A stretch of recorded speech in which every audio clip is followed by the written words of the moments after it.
Bien, hola a todos. Buenas tardes, buenos días o buenas noches, dependiendo de la latitud geográfica en la que se encuentren. En primer lugar, expresar mi sincero agradecimiento a la Facultad de Ingeniería Eléctrica y Electrónica de la Universidad Veracruzana de México, región de Veracruz, por la invitación a participar de esta importante convocatoria de clases maestras, con el propósito de fortalecer la formación académica y profesional de sus estudiantes. Agradecer también al decano de la FIE, Máster Luis Héctor Porras Beltrán, por haberme distinguido a formar parte del directorio internacional de expertos de dicha facultad, con la finalidad de coadyuvar a fortalecer los procesos de enseñanza-aprendizaje, ¿no?, así como la calidad de la educación de los programas educativos impartidos en esta unidad académica. Y muchas gracias por creer en mí y darme la oportunidad de ser y sentirme parte de la UB. La conferencia que va a ser impartida el día de hoy tiene como título Las líneas de transmisión. Soy Alberto Tama Franco de Guayaquil, Ecuador. Tengo en simultáneo una experiencia en el campo profesional y académico de un poco más de 35 años. Estoy muy agradecido por la invitación recibida y muy contento, por cierto, de poder compartir con ustedes este momento de trascendencia académica. El contenido de la presente exposición está conformado de la siguiente manera. Se hará una breve introducción a lo que corresponde a ondas electromagnéticas. Se efectuará una descripción del espectro electromagnético y su conformación. Se tocará lo concerniente al uso de las líneas de transmisión como medio de propagación de las ondas electromagnéticas. Se realizará la aplicación de todo el contenido en la resolución de algunos ejercicios o problemas de aplicación. Y por último, se generarán comentarios finales. Bien, para poder entrar en el tema específico de la presente exposición, debemos primeramente conocer el significado de las ondas electromagnéticas, las características fundamentales que comparten las ondas electromagnéticas y los medios de propagación de estas ondas electromagnéticas. Pues bien, las ondas electromagnéticas no son más que un medio de transporte de energía, potencia e información. Es decir, es un vehículo sobre el cual se monta la energía, potencia e información para ser transmitida, para ser propagada de un lugar a otro. Se puede comparar entonces la onda electromagnética con un avión, con un carro, con un transatlántico, con una moto, con una bicicleta, sobre la cual se monta la energía, potencia e información para ser transportada, para ser transmitida, pero necesita también una autopista, una pista para poder recorrer, obviamente, y eso es lo que se denominan los medios de propagación. Debemos recordar que todas las formas de energía electromagnética comparten tres características fundamentales, o tres atributos. Se desplazan a gran velocidad. La velocidad de propagación de las ondas electromagnéticas es menor o igual a la velocidad de la luz, es decir, su máxima velocidad es 3 por 10 a la 8 metros por segundo. Al desplazarse, adoptan las propiedades de las ondas, es decir, que todo lo que trataron en física, en lo que corresponde a ondas mecánicas, todas esas relaciones matemáticas se podrán utilizar en ondas electromagnéticas, en la resolución de ejercicios de ondas electromagnéticas. Irradian hacia el exterior desde una fuente sin necesidad de una ayuda o soporte de un medio físico discernible alguno. Esto quiere decir que las ondas electromagnéticas se propagan a través de cualquier medio físico sin necesidad de conocer qué tipo de medio sea. Con respecto a los medios de propagación, es decir, en los medios o los canales de propagación son de dos tipos: los medios finitos o también llamados limitados y los medios infinitos o también llamados ilimitados. Los medios finitos o limitados son característicos de la recepción privativa de información. La energía, potencia e información puede propagarse a través de estructuras guiadas. Estas estructuras guiadas son las líneas de transmisión y las guías de onda. Los medios infinitos o medios ilimitados se dice que carecen de guía. La onda plana uniforme, OPU en inglés, o UPW, OPU en español o UPW en inglés, se expande en el espacio. La energía electromagnética asociada se difunde en un área extensa. Bien, la clasificación de múltiples frecuencias en orden numérico de los diversos fenómenos electromagnéticos constituye lo que se conoce con el nombre de espectro electromagnético. En la presente diapositiva que traigo aquí se detallan los diferentes fenómenos electromagnéticos, sus usos comunes, la longitud de onda y la frecuencia a la que ocurren ellos. ¿Sí? Las frecuencias útiles para la comunicación por radio ocurren en el extremo inferior, es decir, en el extremo izquierdo de esta lámina o esta diapositiva del espectro. Conforme la frecuencia se incrementa, ¿sí?, la manifestación de energía electromagnética, o sea, conforme aumenta hacia la derecha, la manifestación de energía electromagnética comporta riesgos para los seres humanos. Es decir, a mayor frecuencia, mayor energía de propagación.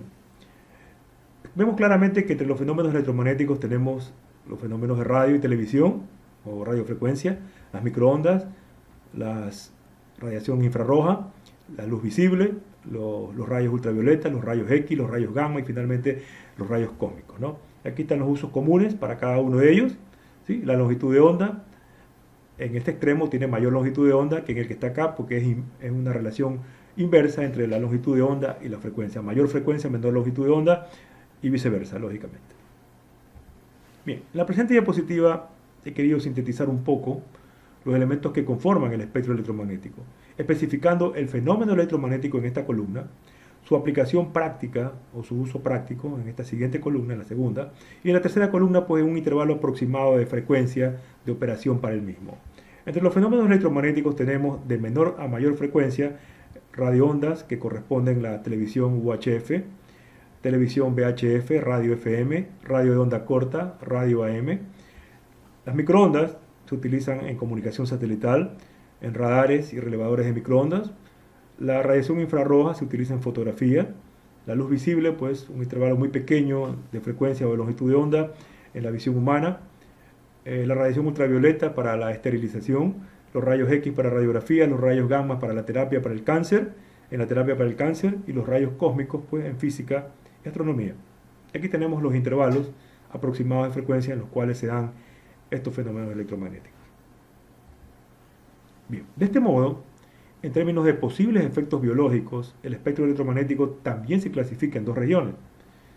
La región hacia la izquierda de esta zona, hacia la izquierda, es llamada la región no ionizante, donde se produce la radiación no ionizante, y la región hacia la derecha de esta marca se denomina la región ionizante, donde se produce la radiación ionizante. La región no ionizante se puede subdividir en tres además. La primera de ellas es la región de radiación óptica, esta parte que está aquí, donde pueden darse fenómenos ligados a la excitación electrónica, los ultravioletas cercanos, porque están cerca de ultravioleta, ¿sí? La luz visible, ¿no es verdad? Y el infrarrojo. Después viene una segunda zona, la región donde la longitud de onda es más pequeña o de un tamaño similar al cuerpo humano, en la que se puede presentar calentamiento a través de las corrientes inducidas. Estamos hablando de microondas y ondas de radio de alta frecuencia, lógicamente. Y por último, esta región final, que está aquí, es la región donde la longitud de onda es mucho mayor que el tamaño del cuerpo humano, que el tamaño del ser humano. Y el calentamiento por corrientes inducidas es muy bajo.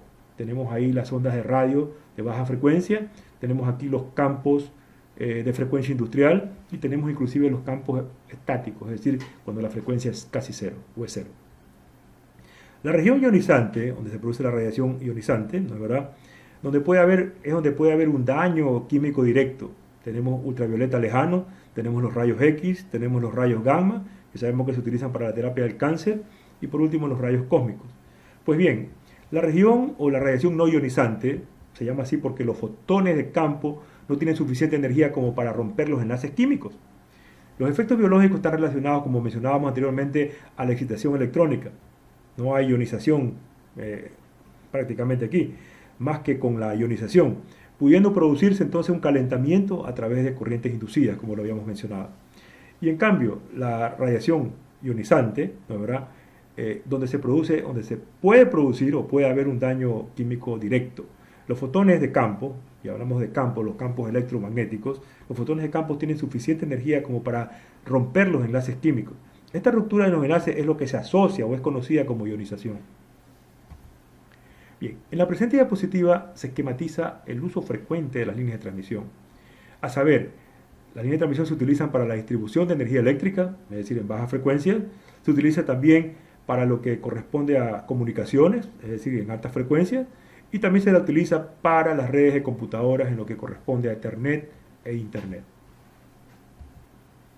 Bien, las líneas de transmisión. Pues una línea de transmisión se compone básicamente de dos conductores en paralelo que conectan una fuente con una carga.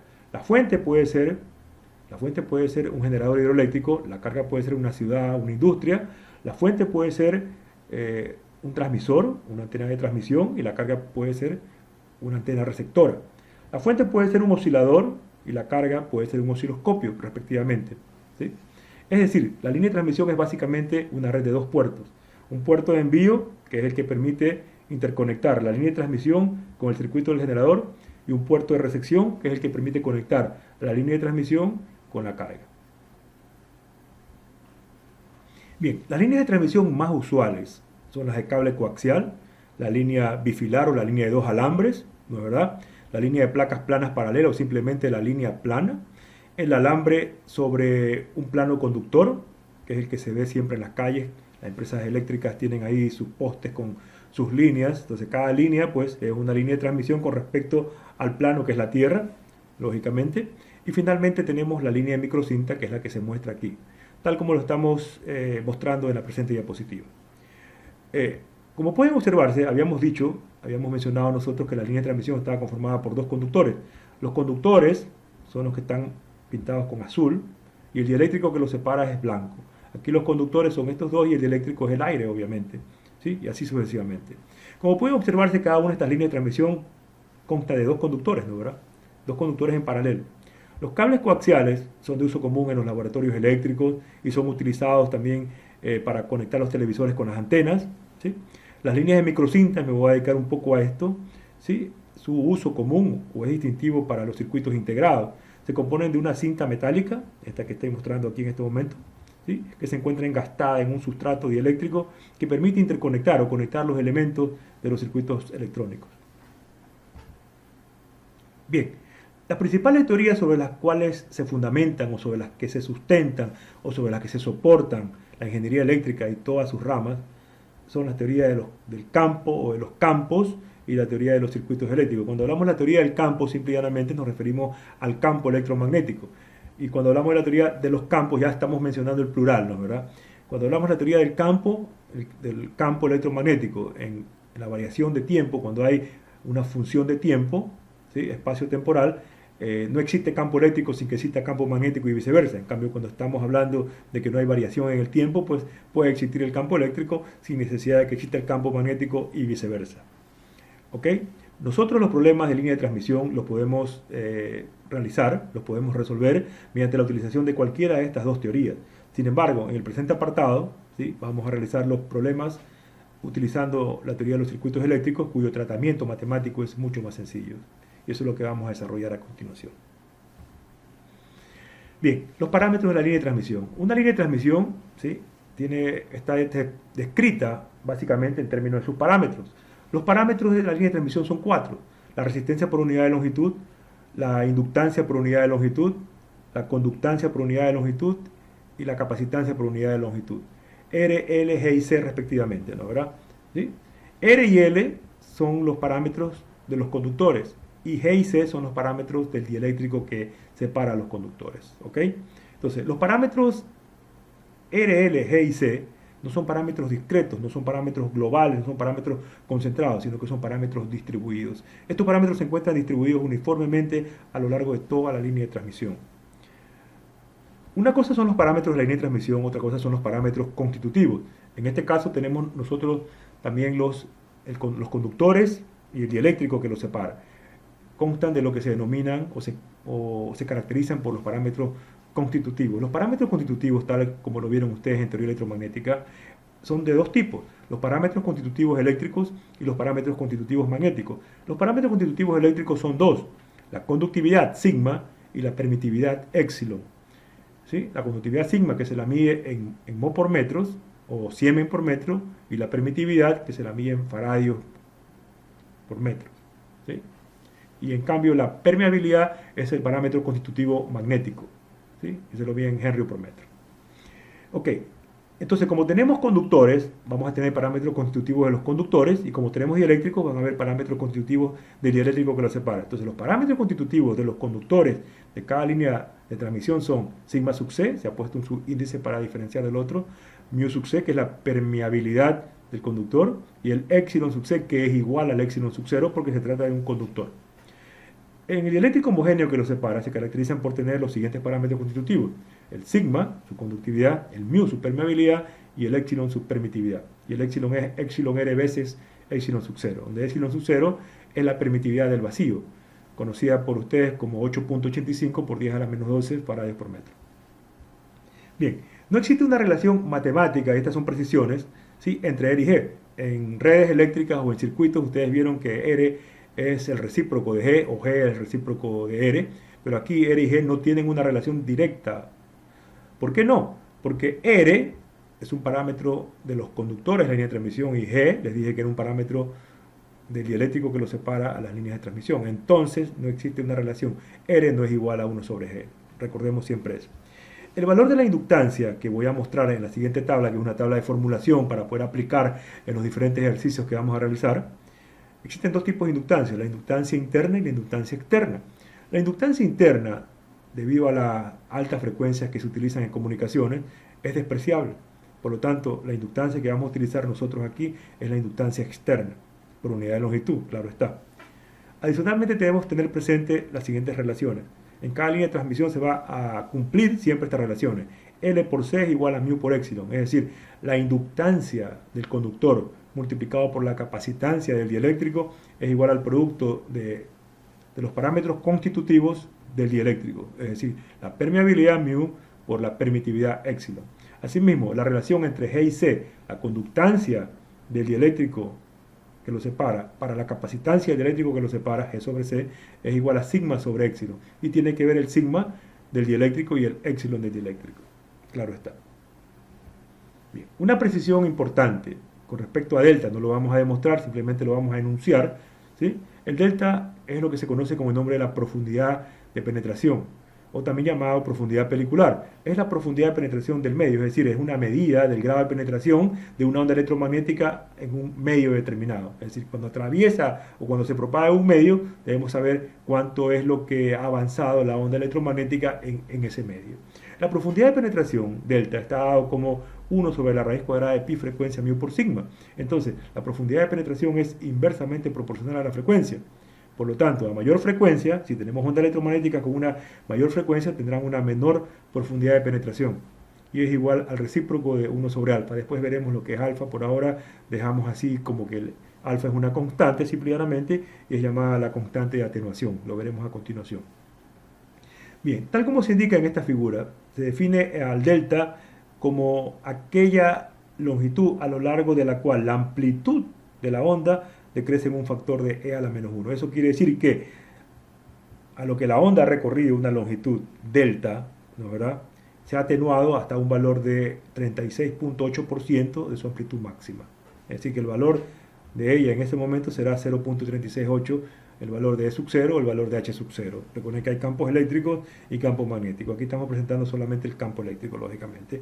¿Sí? Y vamos a asumir siempre que la propagación de las ondas va a ser en el eje Z, ¿sí?, como una asunción para la resolución de problemas. Bien, esta fue la tabla que les mencionaba, es una tabla de formulación en la cual existen las fórmulas de R, L, G y C, es decir, los parámetros de la línea de transmisión. Pero solamente se ha cogido ciertos tipos de líneas de transmisión. La línea de transmisión coaxial, el cable coaxial, la línea bifilar, ¿sí?, o de dos conductores, y la línea plana o la línea de placas planas paralelas. Cada una tiene sus especificaciones distintas, obviamente, y aquí en la tabla se indica para la línea coaxial esta columna, para la línea de dos alambres o bifilar esta columna, y para la línea plana esta otra columna, ¿sí? Aquí se calcula o se pone la fórmula de la resistencia para cada uno de estos tipos de líneas en baja frecuencia. Eso es lo que vimos en teoría electromagnética y no se va a utilizar esta fila. La fila siguiente es la resistencia en alta frecuencia, es lo que sí vamos a utilizar, obviamente, porque trabajamos con alta frecuencia, considerando el valor de profundidad pelicular, obviamente. Aquí tenemos la inductancia en baja frecuencia, que tampoco lo vamos a utilizar porque esa sería la inductancia interna. Y después tenemos, solamente es como para conocimiento de ustedes, y tenemos aquí la inductancia alta frecuencia, que es en esta línea, que es la que vamos a utilizar. Es decir, las líneas o las filas que vamos a utilizar sería la segunda fila, la cuarta fila, la quinta y la sexta fila. Este es el valor de G, la conductancia por unidad de longitud del dieléctrico que lo separa, y la capacitancia por unidad de longitud del dieléctrico que separa a los conductores de la línea de transmisión. ¿Ok? Bien, una línea de transmisión de dos conductores soporta una propagación de tipo transversal, y se la llama TEM, transversal electromagnético, ¿sí? ¿Esto qué quiere decir? Que los campos eléctricos y los campos magnéticos, ¿sí?, son perpendiculares entre sí y son perpendiculares a la vez a la dirección de propagación de la onda electromagnética. Son perpendiculares a la dirección de la velocidad, son perpendiculares a la dirección de propagación de la energía, al vector velocidad. ¿Ok? Una propiedad importante de este tipo de propagación de ondas es que los campos E y H se relacionan en forma específica con el voltaje y la corriente. E con el voltaje, la intensidad de campo eléctrico con el voltaje, y la intensidad de campo magnético H con la corriente, respectivamente, de acuerdo a la siguiente relación. V es igual a menos el integral desde los los sitios de menor potencial hacia los sitios de mayor potencial del producto punto entre el campo eléctrico E y el DL, el vector diferencial de longitud. La corriente neta que atraviesa una región delimitada por un contorno C, ¿no es verdad? Es el integral de línea cerrada a través de ese contorno C del producto punto de la intensidad de campo H con el vector diferencial de longitud. Bien, cuando nosotros vamos a analizar las relaciones de voltaje y corriente, ¿sí?, la línea de transmisión la vamos a subdividir en pequeñas secciones, es decir, vamos a particionar la línea de transmisión en infinito número de elementos infinitesimales de longitud. Le vamos a llamar delta Z porque dijimos que la propagación va a ser en el eje Z. Entonces, infinito número de elementos infinitesimales de longitud que le vamos a llamar delta Z. Cada una de ellas deberá ser representada por un circuito equivalente, es decir, tenemos que hacer un modelaje de la línea de transmisión. Existen tres tipos de modelos de línea de transmisión para poder analizar esto. El modelo L, que es el que está mostrado aquí, ustedes se dan cuenta que tiene forma de L, el modelo tipo T y el modelo tipo Pi, por la forma que tiene. El modelo T es más o menos algo como esto, el modelo Pi, que no está mostrado aquí, pero es algo como lo que se ve aquí, el Pi, ¿sí ven? Se forma como un Pi, pero el que se va a utilizar para este estudio va a ser el modelo tipo L. Los tres modelos al final tienen la misma respuesta, es decir, tienen los mismos resultados, ¿sí? Entonces aquí vemos que la porción del tramo de esa línea de transmisión, que era delta Z, está conformado por este modelo. La resistencia, la inductancia, y para tener resistencia en ohmios tenemos que multiplicar el parámetro R, que es por unidad de longitud, por la longitud de ese tramo, por delta Z. Asimismo, para tener la inductancia en henrios, tenemos que multiplicar la inductancia por unidad de longitud L por ese tramo, por esa sección, por esa longitud, delta Z. Asimismo, G y C tenemos que multiplicarlo por el diferencial delta Z para cada uno de estos, ¿ok? Y asimismo para todos los tramos. Entonces esto lo vamos a ampliar y para hacer el análisis a continuación. Bien, vamos a aplicar la teoría de los circuitos, como habíamos dicho nosotros, los circuitos eléctricos o redes eléctricas, al esquema anterior, que lo hemos puesto aquí en este esquema inferior, ¿no es verdad? Es el mismo que teníamos anteriormente, pero lo estamos escribiendo un poco más. Estos terminales, que son los terminales de recepción, son los que se conectan al generador, y estos terminales son los terminales de envío que se conectarían a la carga, obviamente, ¿no? Aquí tenemos la resistencia, la inductancia, la conductancia y la capacitancia, ¿no? ¿Verdad? Y aquí tenemos nosotros las corrientes. Las corrientes en estos terminales va a ser una corriente espacio-temporal, sería la corriente I de Z, T. El voltaje aquí es el voltaje V de Z, T. El voltaje acá será el voltaje a esta nueva posición, es decir, a Z más delta Z, T, porque es tomado en el mismo tiempo T. La corriente que sale de este nodo va a ser la corriente I de Z más delta Z, T, porque es en el mismo tiempo. Y aquí va a haber una derivación de corriente en este elemento de derivación, ¿no es verdad?, que está conformado por una conductancia en paralelo con una capacitancia, ¿ok? Bien, entonces vamos a aplicar voltajes y vamos a aplicar corrientes, obviamente. Para voltaje sería que el voltaje aquí, como una fuente, va a ser la caída de voltaje en la resistencia, la caída de voltaje en el inductor, ¿sí?, más el voltaje en esta derivación, que no es más que el voltaje de Z más delta Z, T. Entonces, V de Z, T va a ser igual a la resistencia, que es todo esto multiplicado por la corriente que atraviesa esa resistencia, I de Z, T, más el voltaje en un inductor, que es L de I a dt, entonces sería L delta Z por la derivada parcial, porque la corriente es una función espacio-temporal con respecto al tiempo, y más el voltaje que dijimos que era en este extremo, ¿no?, el voltaje de Z más delta Z, T. Asimismo, aplicamos la relación de corrientes en este nodo. Sería que la corriente que entra es igual a la suma de las corrientes que salen. Entonces la corriente I de Z, T va a ser igual a I de Z más delta Z, T, más esta corriente en derivación, el delta I. Pero el delta I está conformado por la corriente a través de esta conductancia más la corriente a través de este capacitor, esta capacitancia. Entonces sería que I de Z, T es igual a I de Z más delta Z, T, más la corriente aquí, que es G por delta Z, por el voltaje que tiene esta derivación, que es V de Z más delta Z, T, y más la capacitancia multiplicado por la derivada del voltaje, el voltaje aquí, que es delta Z más delta Z, T, con respecto al tiempo. Una derivada parcial, obviamente, porque tenemos una variación espacio-temporal. Haciendo un tratamiento sencillo, matemático, obtenemos que esta expresión se transforma en la relación 1, que es menos la derivada de B de z, t con respecto a z, va a ser igual a R por I de z, t, más la inductancia por la derivada parcial de I de z, t con respecto al tiempo. Esta es la expresión número 1. Y asimismo la segunda expresión, al hacer un tratamiento sencillo este matemático, se transformaría en la expresión número 2, que es menos la derivada parcial de I de z, t con respecto a z, va a ser igual a G por B de z, t, más la capacitancia por la derivada parcial de B de z, t con respecto al tiempo. Debemos recordar siempre que para encontrar el voltaje espacio-temporal no es más que la parte real de la función, ¿sí?, del fasor espacial, que es el B de sub S de Z, por la componente temporal que es E a la J omega t. ¿Y por qué ponemos eso? Porque estamos tratando con campos armónicos en el tiempo, los campos gato que yo le llamo, campos CAT, campos armónicos en el tiempo. Asimismo la corriente I de Z, t es la parte real de este fasor espacial, que es la corriente espacial en Z, multiplicado por el E a la J, el Euler a la J omega t. ¿Okay? Bien, la expresión número 1, a partir de que el voltaje de Z, t era la parte real de lo que vimos anteriormente, se transforma en la expresión número 3. Ya no hay una derivada parcial, sino que sería menos la derivada de B de S con respecto a Z, va a ser igual a R más J omega L, multiplicado por el I de S. Asimismo, la expresión número 2, tomando en consideración lo que habíamos mencionado anteriormente, que decía que el I de Z, t era la parte real del fasor I sub S de Z por E a la J omega t, se transforma en menos la derivada, que no es parcial, de I de S con respecto a Z de este producto, G más J omega C por el B sub S. Esta es la relación número 4. Derivando con respecto a Z las ecuaciones 3 y 4, obtenemos lo siguiente. La derivada doble de B de S con respecto a Z2 va a ser igual a R más J omega L por la derivada de I de S con respecto a Z. ¿Okay?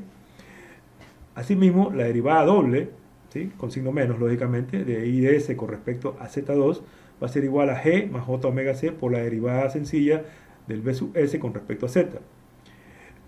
En la primera expresión, esta que estoy tocando en este momento, vamos a reemplazar la relación 4, ¿sí?, la vamos a reemplazar aquí, la 4 en esta, y la 3 en la que está aquí abajo, para obtener, con un poco de tratamiento este matemático, la expresión número 5 y la expresión número 6. La número 5 indica que la doble derivada de B sub S con respecto a Z2 más gamma cuadrado, una nueva constante que ya vamos a definirla qué es y cómo está conformada, multiplicado por B sub S es igual a 0.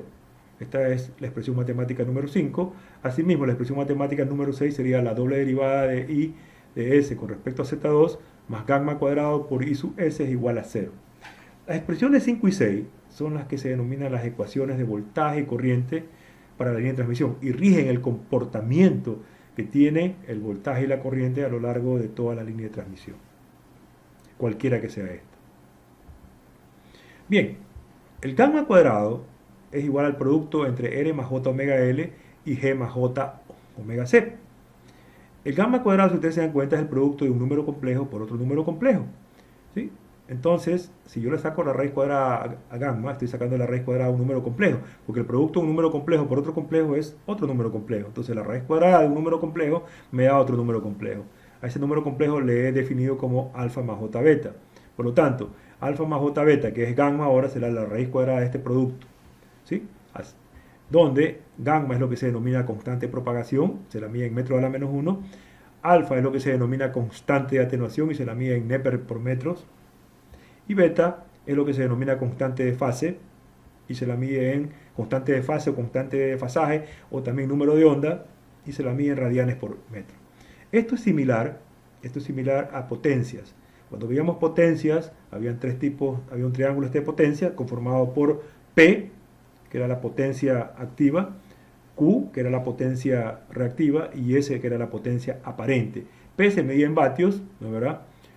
Q se medía en bares y S se medía en voltios amperios. Sin embargo, cuando calculamos P no es más que voltaje por corriente por el coseno de phi. El coseno de phi es adimensional, entonces en realidad es voltios amperios. Q se mide como, o se determina como V por I, voltaje por corriente y por el seno de teta. Eso es voltios amperios y el seno de teta es adimensional. Y asimismo S solamente es V por I, voltios amperios. Entonces todas las tres potencias se miden en voltios amperios, simplemente que para poderlas identificar, a P se le puso vatios, a Q se le puso bares, así mismo es aquí. Las tres constantes se miden en metros a la menos 1, pero para poderlas identificar se les puso esta unidad que es adimensional, el Neper, y esta unidad que es adimensional, que es el radian. ¿Ok? Bien, al hacer un poco carpintería matemática, ¿sí? Podemos encontrar los valores de alfa y de beta según estas relaciones que se encuentran a continuación, donde la diferencia entre los dos es básicamente los dos últimos términos que son con signo cambiado, simple y llanamente. ¿Ok?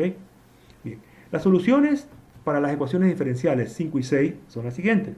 B sub S de Z es B0 más, B sub 0 más, por Euler a la menos gamma Z, más B sub 0 menos, por Euler a la gamma Z. Y asimismo, I sub S de Z es I sub 0 más, por Euler a la menos gamma Z, más I sub 0 menos, por Euler a la gamma Z. ¿Sí? Donde este término que está aquí, es un término que tiene que relación con la propagación en el sentido z positivo, y el siguiente término tiene relación con la propagación en el sentido negativo.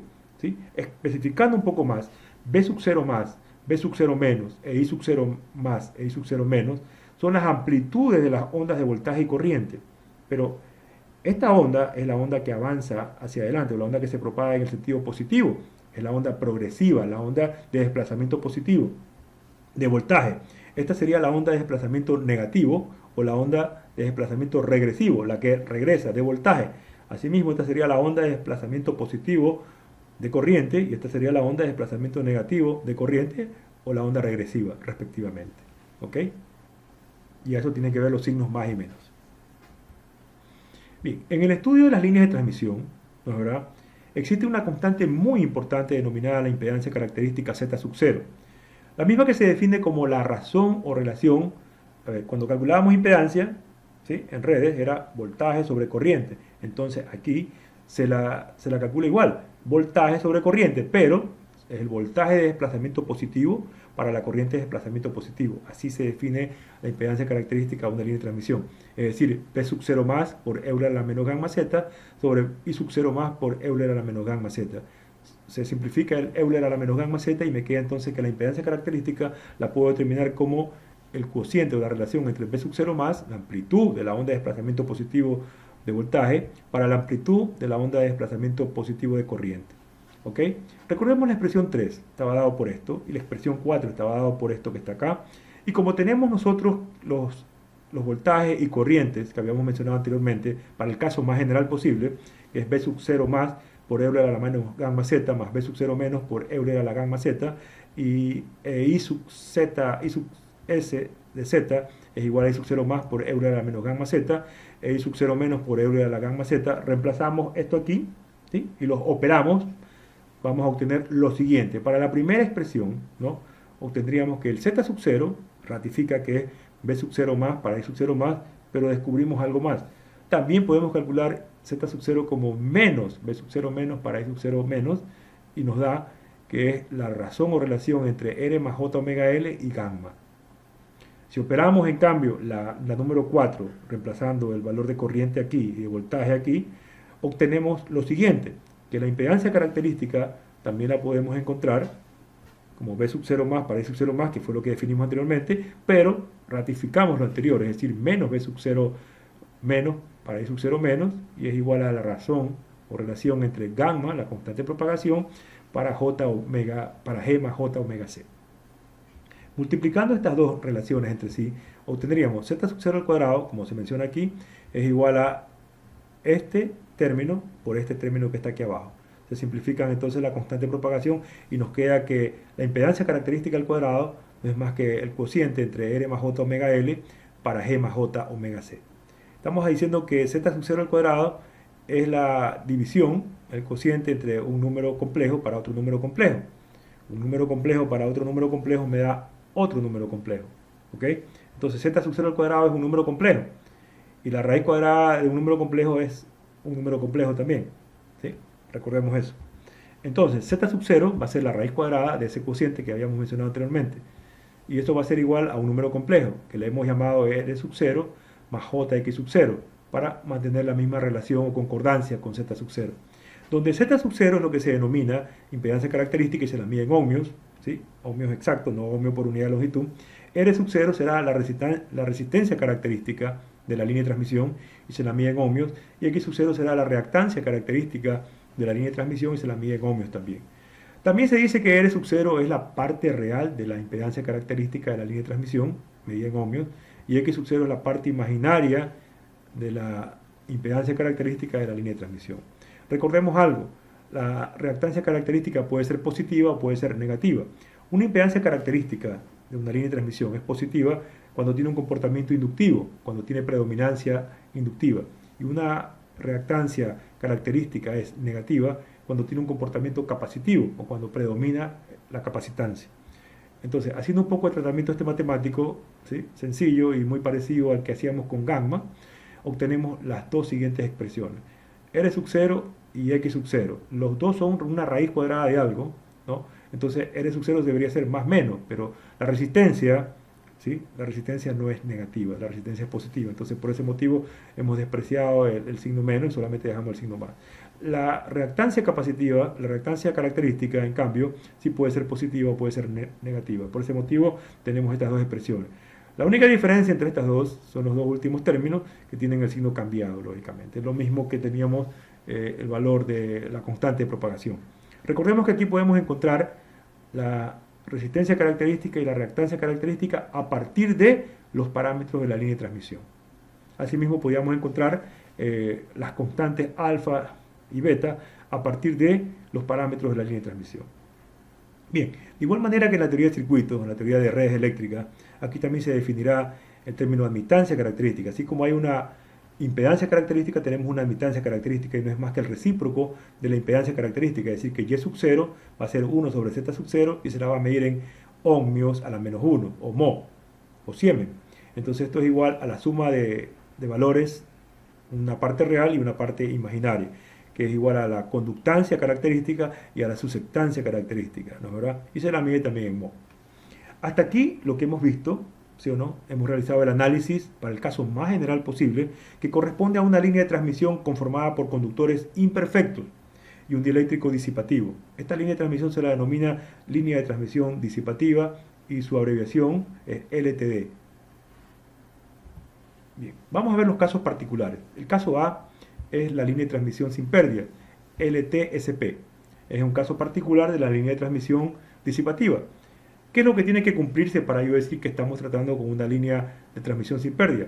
Es aquella que se encuentra conformada por conductores perfectos, primera característica, conductores perfectos, es decir, que su conductividad sigma sub c es muy grande, es decir, tiende a ser infinito, o es un valor muy grande, pero muy grande. Adicionalmente, el medio dieléctrico que separa a los conductores es un medio eléctrico sin pérdida, es un dieléctrico perfecto, y esto se da cuando el sigma es igual a 0, es decir, su conductividad es 0. De esta manera, se tendrá entonces que la resistencia de los conductores y la conductividad del dieléctrico que los separa, ¿sí o no?, la conductancia, perdón, de los dieléctricos que los separa, son iguales a 0, es decir, R es igual a 0 y G es igual a 0, ¿ok? Por lo cual entonces, teníamos nosotros que el valor de la constante de propagación gamma era igual a alfa más j beta, entonces pondríamos que era la raíz cuadrada de este producto, R vale 0 y G es 0, para el caso de una línea de transmisión sin pérdida, nos queda entonces la raíz cuadrada de J cuadrado, omega cuadrado L por C. La raíz cuadrada de J cuadrado es J, la raíz cuadrada de omega cuadrado es omega, y me queda entonces que gamma, la constante de propagación, está dado por la relación J omega por la raíz de L por C. Entonces estamos viendo que la constante de propagación, cuando tengo una línea de transmisión sin pérdida, es un número imaginario puro, no tiene parte real, no tiene la constante de atenuación. Eso significa que no hay atenuación de la onda cuando se propaga la onda electromagnética a través de un dieléctrico sin pérdida. Es decir, alfa vale 0 y beta es igual a este mismo término. Calculemos la velocidad de propagación de la onda electromagnética a través de un medio sin pérdidas. Esta es una propiedad, es una relación que veíamos en las ondas mecánicas. Dijimos que al propagarse adoptan las propiedades de las ondas, entonces sería omega sobre beta. Ya no hace falta poner el beta grandísimo ese, sino el beta que ahora hemos obtenido de la particularización. Entonces sería omega dividido para omega la raíz cuadrada de LC. Nos queda entonces que la velocidad de propagación de la onda electromagnética en una línea de transmisión sin pérdida está dado como 1 sobre la raíz de LC, es decir, la velocidad de propagación depende de los parámetros del dieléctrico perdón, de los parámetros del conductor, L, y de uno de los parámetros del dieléctrico, C. Recordemos también que habíamos dicho nosotros que el producto L por C siempre cumple con mu por épsilon, ¿sí? Entonces reemplazamos que la velocidad va a ser 1 sobre la raíz cuadrada de mu por épsilon, donde mu es mu sub r, mu sub 0, y épsilon es épsilon r, épsilon 0. Separando un poco estos dos, obtenemos que 1 sobre la raíz cuadrada de mu sub 0, épsilon 0 es la velocidad de la luz, C, dividido para la raíz cuadrada de mu sub r, épsilon r. A esto que está aquí lo denominamos n minúscula y es lo que se llama el índice de refracción. Es decir, que la velocidad de propagación de una onda electromagnética también la podemos calcular como la velocidad de la luz, 3 por 10 a la 8, dividido para el índice de refracción del medio en el cual se está propagando esa onda electromagnética. Por lo tanto, la impedancia característica, que ya habíamos dicho que era esta relación, reemplazando que R 0 y G igual a 0, obtenemos que sería la raíz cuadrada de J omega L para J, la raíz cuadrada para J omega C, se simplifican J y obtenemos simplemente la raíz cuadrada de LC, de L sobre C. Vemos que es un número real puro, es decir, que no tiene parte imaginaria, y como habíamos dicho que Z sub 0 era la suma de R sub 0 más J X sub 0, por comparación obtenemos que R sub 0 es la raíz cuadrada de L sobre C, y X sub 0 es 0, es decir, que no existe parte imaginaria. ¿Ok? Bien, el caso B es una línea de transmisión sin distorsión, LTSD. ¿Y qué debe cumplirse para yo tener una línea de transmisión sin distorsión? Es aquella cuya constante de atenuación, la primera característica, su constante de atenuación alfa es independiente de la frecuencia, es decir, alfa no depende de la frecuencia, es constante se puede decir. Y adicionalmente, la constante de fase o constante de fasaje o número de onda, beta, es una función lineal de la frecuencia, es decir, si yo grafico beta versus frecuencia es una línea ascendente, al aumentar frecuencia debe aumentar el beta. Entonces, para que estas dos condiciones se cumplan, es necesario que también se cumpla la siguiente relación matemática. R por C es igual a L por G. Y he puesto esto para no olvidarlo. RC cola es igual a LG. Con esto no se olvidan nunca. Es una ficha mnemotécnica mía. Entonces, R por C es igual a L por G. Tiene que cumplirse para que se cumplan estos dos parámetros anteriores. Está verificado eso. Tenemos que gamma era igual a la raíz cuadrada de este producto. Y esto era igual a alfa más J beta. Entonces sacamos factor común R. Y me queda aquí 1 sobre 1 más J omega L sobre R. Sacamos factor común G. Y tenemos 1 más J omega C sobre G. Y sale la raíz cuadrada de R por G. Eso sería gamma. Esto es igual a alfa más J beta. ¿Sí? Entonces, ¿qué me queda? Que como esto es igual a esto por la relación RC igual a LG, se simplifica esta raíz. Y lo que nos queda entonces es que R por G multiplicado por 1 más J omega L sobre R es igual a alfa más J beta. Por comparación, nuestro alfa me queda que es la raíz de R por G, ¿sí? Y nuestro beta sería omega L sobre R por la raíz cuadrada de R por G. Haciendo un poco de tratamiento este matemático del último, obtenemos finalmente que beta es igual a omega por la raíz de L por C, la misma expresión que teníamos nosotros para el caso de una línea de transmisión sin pérdida. Calculemos la velocidad de propagación de la onda electromagnética en este medio de propagación, que es igual a omega sobre beta, el beta que hemos calculado ahora. Sería omega dividido para omega la raíz cuadrada de LC, nos queda que la velocidad de propagación es 1 sobre la raíz de LC. La misma velocidad que tenía una onda electromagnética al propagarse en una línea de transmisión sin pérdida. Z sub 0, habíamos dicho que era la raíz cuadrada de esta relación, de este cociente. Entonces, sacando factor común R en el numerador y sacando factor común G en el denominador, tenemos esto. Pero esto, el numerador, es igual al denominador por la relación RC es igual a G. Entonces, ¿qué nos queda? Nos queda que Z sub 0 es igual a la raíz de R sobre G, pero por la relación anterior también es la raíz de L sobre C. Es decir, que la impedancia característica de una línea de transmisión sin distorsión es real pura. Por lo tanto, al compararla con R sub 0 más JX sub 0, nos da lo siguiente, que R sub 0 es la raíz de R sobre G y es igual a la raíz de L sobre C, y X sub 0 es igual a 0. Con eso estamos teniendo características para poder nosotros diagnosticar en un problema determinado qué tipo de línea de transmisión se trata. De igual forma, alfa veces R sub 0, haciendo un poco de tratamiento este matemático, obtenemos que es igual a R. Por lo tanto, R es igual a alfa veces R sub 0, y asimismo, alfa sobre R sub 0 es igual, podemos obtener G. G es igual a alfa sobre R sub 0. Dos fórmulas muy importantes, recordarlas, y aquí está la forma como son encontradas, son determinadas.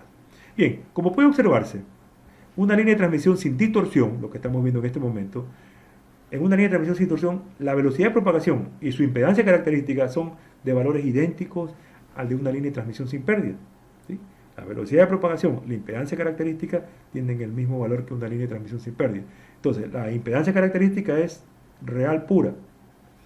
Una línea de transmisión sin pérdida también carece de distorsión. Pero una línea de transmisión sin distorsión no necesariamente carece de pérdidas. Una conclusión muy importante que recordar. Las líneas de transmisión sin pérdidas son deseables en la transmisión de energía, en la transmisión de potencia, es decir, a frecuencias bajas. En tanto que una línea de transmisión sin distorsión son deseables ¿dónde? En las comunicaciones, en telecomunicaciones. Bien, un resumen de las líneas de transmisión. Los tipos de líneas de transmisión son tres. El caso más general, que es la línea de transmisión disipativa, donde z sub 0 está dado por la raíz cuadrada de esta relación, y esto es igual a r sub 0 más j x sub 0, es decir, la impedancia característica es compleja. Gamma, la constante de propagación, es compleja también, es la raíz cuadrada de este producto. El alfa se lo puede encontrar con esta expresión gigantesca, y el beta se lo puede encontrar con esta expresión gigantesca, donde la diferencia entre estos dos es el signo de estos dos últimos términos, lógicamente. Los casos particulares tenemos la línea de transmisión sin pérdida, donde la impedancia característica es un número real puro, es igual a la raíz de L sobre C, y aquí R sub 0 es este valor y X sub 0 es 0. El gamma es alfa más j beta, el alfa vale 0 y el beta es igual a j omega, perdón, el beta es omega por la raíz cuadrada de L por C, simplemente. No hay que encontrar estos valores porque ya están encontrados aquí. La línea de transmisión sin distorsión tiene una impedancia característica igual que la línea de transmisión sin pérdida, es real pura, x sub 0 es 0. Su gamma es alfa más j beta, existe el alfa que es un número constante, no depende de la frecuencia, como habíamos dicho, y el beta es linealmente variable con la frecuencia porque esto es j omega, es omega veces la raíz cuadrada de L por C, y omega es 2pi frecuencia, entonces varía linealmente con la frecuencia, ¿no? ¿Okay? Cuando la frecuencia es 0, el beta es 0, obviamente. Bien, pasemos al siguiente tema, que es la impedancia de entrada y la razón de onda estacionaria. Vamos a tener aquí el circuito de una línea de transmisión disipativa en general. Vamos a hacer un análisis general, donde tenemos aquí el circuito del generador, el voltaje G, B sub G, la impedancia del generador Z sub G, conectado a los terminales de envío, donde hay un voltaje B sub 0 que no tiene nada que ver o que no es lo mismo que el B sub 0 más o el B sub 0 menos. ¿Sí? Se conecta a la línea de transmisión que tiene una constante de propagación gamma y una impedancia característica Z sub 0 y tiene longitud L. Al inicio Z es igual a 0 y al final Z es igual a L. Recordemos que Z se mide hacia allá. Y estos son los terminales de recepción donde se conecta la carga Z sub L. Llega una corriente I sub L y un voltaje que aparece aquí que se llama B sub L. La impedancia que puede ver el generador, ¿sí?, hacia adelante es lo que se denomina impedancia de entrada. La impedancia de entrada no es la suma de Z sub 0 más ZL, por si acaso. ¿Por qué? Recordemos que los parámetros de una línea de transmisión se encuentran distribuidos, por lo tanto esta impedancia no se puede sumar directamente a ZL. El circuito equivalente de este circuito general, ¿no, verdad?, es el siguiente. Aquí tenemos el circuito del generador, ¿sí?, conectado a una impedancia de entrada, donde el voltaje que se hace presente en esa impedancia de entrada es el B sub 0, y la corriente que atraviesa esa impedancia de entrada es la corriente aquí en entrada, que es I sub 0. ¿Ok? Recordemos que las expresiones de voltaje espacial y corriente espacial eran estas, ¿sí? Y recordando también de que la impedancia característica habíamos dicho que era B0 más para I0 más, o también menos B0 menos para I0 menos, despejando. I0 más sería B0 más para Z sub 0, I0 menos es menos B0 menos para Z sub 0. Reemplazando esto aquí, obtenemos lo siguiente. El BDS queda igual, B sub 0 más por Euler a la menos gamma Z, más B sub 0 menos por Euler a la gamma Z. Nótense que este voltaje para cualquier punto Z de la línea, para cualquier ubicación Z de la línea, I sub S de Z será, en vez de poner I0 más, ponemos B0 más sobre Z sub 0 por Euler a la menos gamma Z, menos, en vez de poner I0 menos, sería menos B sub 0 menos para Z sub 0 por Euler a la gamma Z. Se procederá a efectuar un análisis a la entrada del circuito y después en la carga. Entonces comencemos primero con la entrada, es decir, en los terminales de recepción del generador. Bien, vamos a encontrar el BS en Z igual a 0. Pues el BS en Z igual a 0 es igual al B sub 0. Asimismo, el I sub S en Z igual a 0 es igual al I sub 0. vamos a encontrar cuánto vale cada uno de ellos. Entonces, recordamos cuánto vale el Bs en z igual a 0. Vámonos a la lámina anterior. El Bs en z igual a 0 sería Euler a la 0, es 1, Euler a la 0 es 1, me queda que el Bs en z igual a 0 es igual a B0 más B0 menos. Asimismo, el Is en z igual a 0 sería B0 más sobre z sub 0 menos B0 menos sobre z sub 0. Es lo que vamos a ver a continuación, puesto aquí en esta llave. Entonces, reemplazamos que el B sub 0 es B0 más B0 menos, lo que está aquí. Y en vez de poner I sub 0, pasamos el Z sub 0 al otro miembro y nos queda I sub 0 por Z sub 0 es igual a B0 más menos B0 menos. Sumando estas dos expresiones y despejando, obtenemos B0 más como la media aritmética entre B sub 0 más I sub 0 Z sub 0. Restando estas dos expresiones y despejando, obtenemos el B0 menos, que es la media aritmética entre B sub 0 y menos I sub 0 Z sub 0. ¿Ok? Entonces, del circuito equivalente que habíamos mostrado anteriormente, podemos decir que el I sub 0 es igual al B sub G dividido para la suma de estas dos impedancias para Z sub G más Z de entrada, ¿no, verdad? Y es lo mismo que decir el B sub 0 dividido para el Z de entrada, y aquí está claramente eso. Despejamos entonces o encontramos un divisor de voltaje. El B sub G para Z sub G más Z de entrada es igual al B sub 0 sobre Z de entrada. Por lo tanto, el B sub 0 va a ser encontrado como el B sub G sobre el Z sub G más Z de entrada multiplicado por el Z de entrada. Este es un divisor de voltaje aquí, simplemente. Apliquemos ahora esto mismo que habíamos visto anteriormente en los terminales de carga. Es decir, el B sub L es el B espacial en Z igual a L, obviamente, y el I sub L es el I espacial en Z igual a L.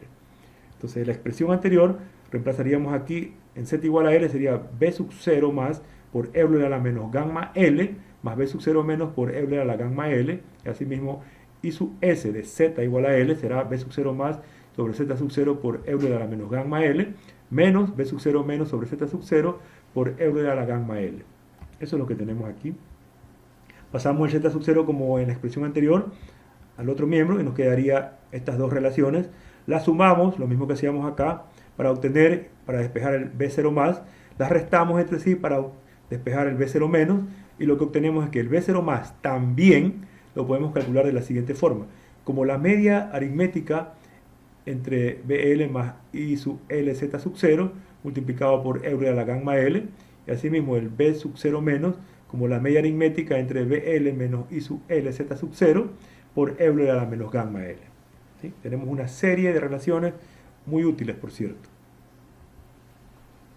Bien, para encontrar la impedancia en cualquier punto de la línea de transmisión, es decir, la impedancia de Z, no es más que la relación entre voltaje y corriente en cualquier punto, o sea, el Bs en Z dividido para el I sub S en Z.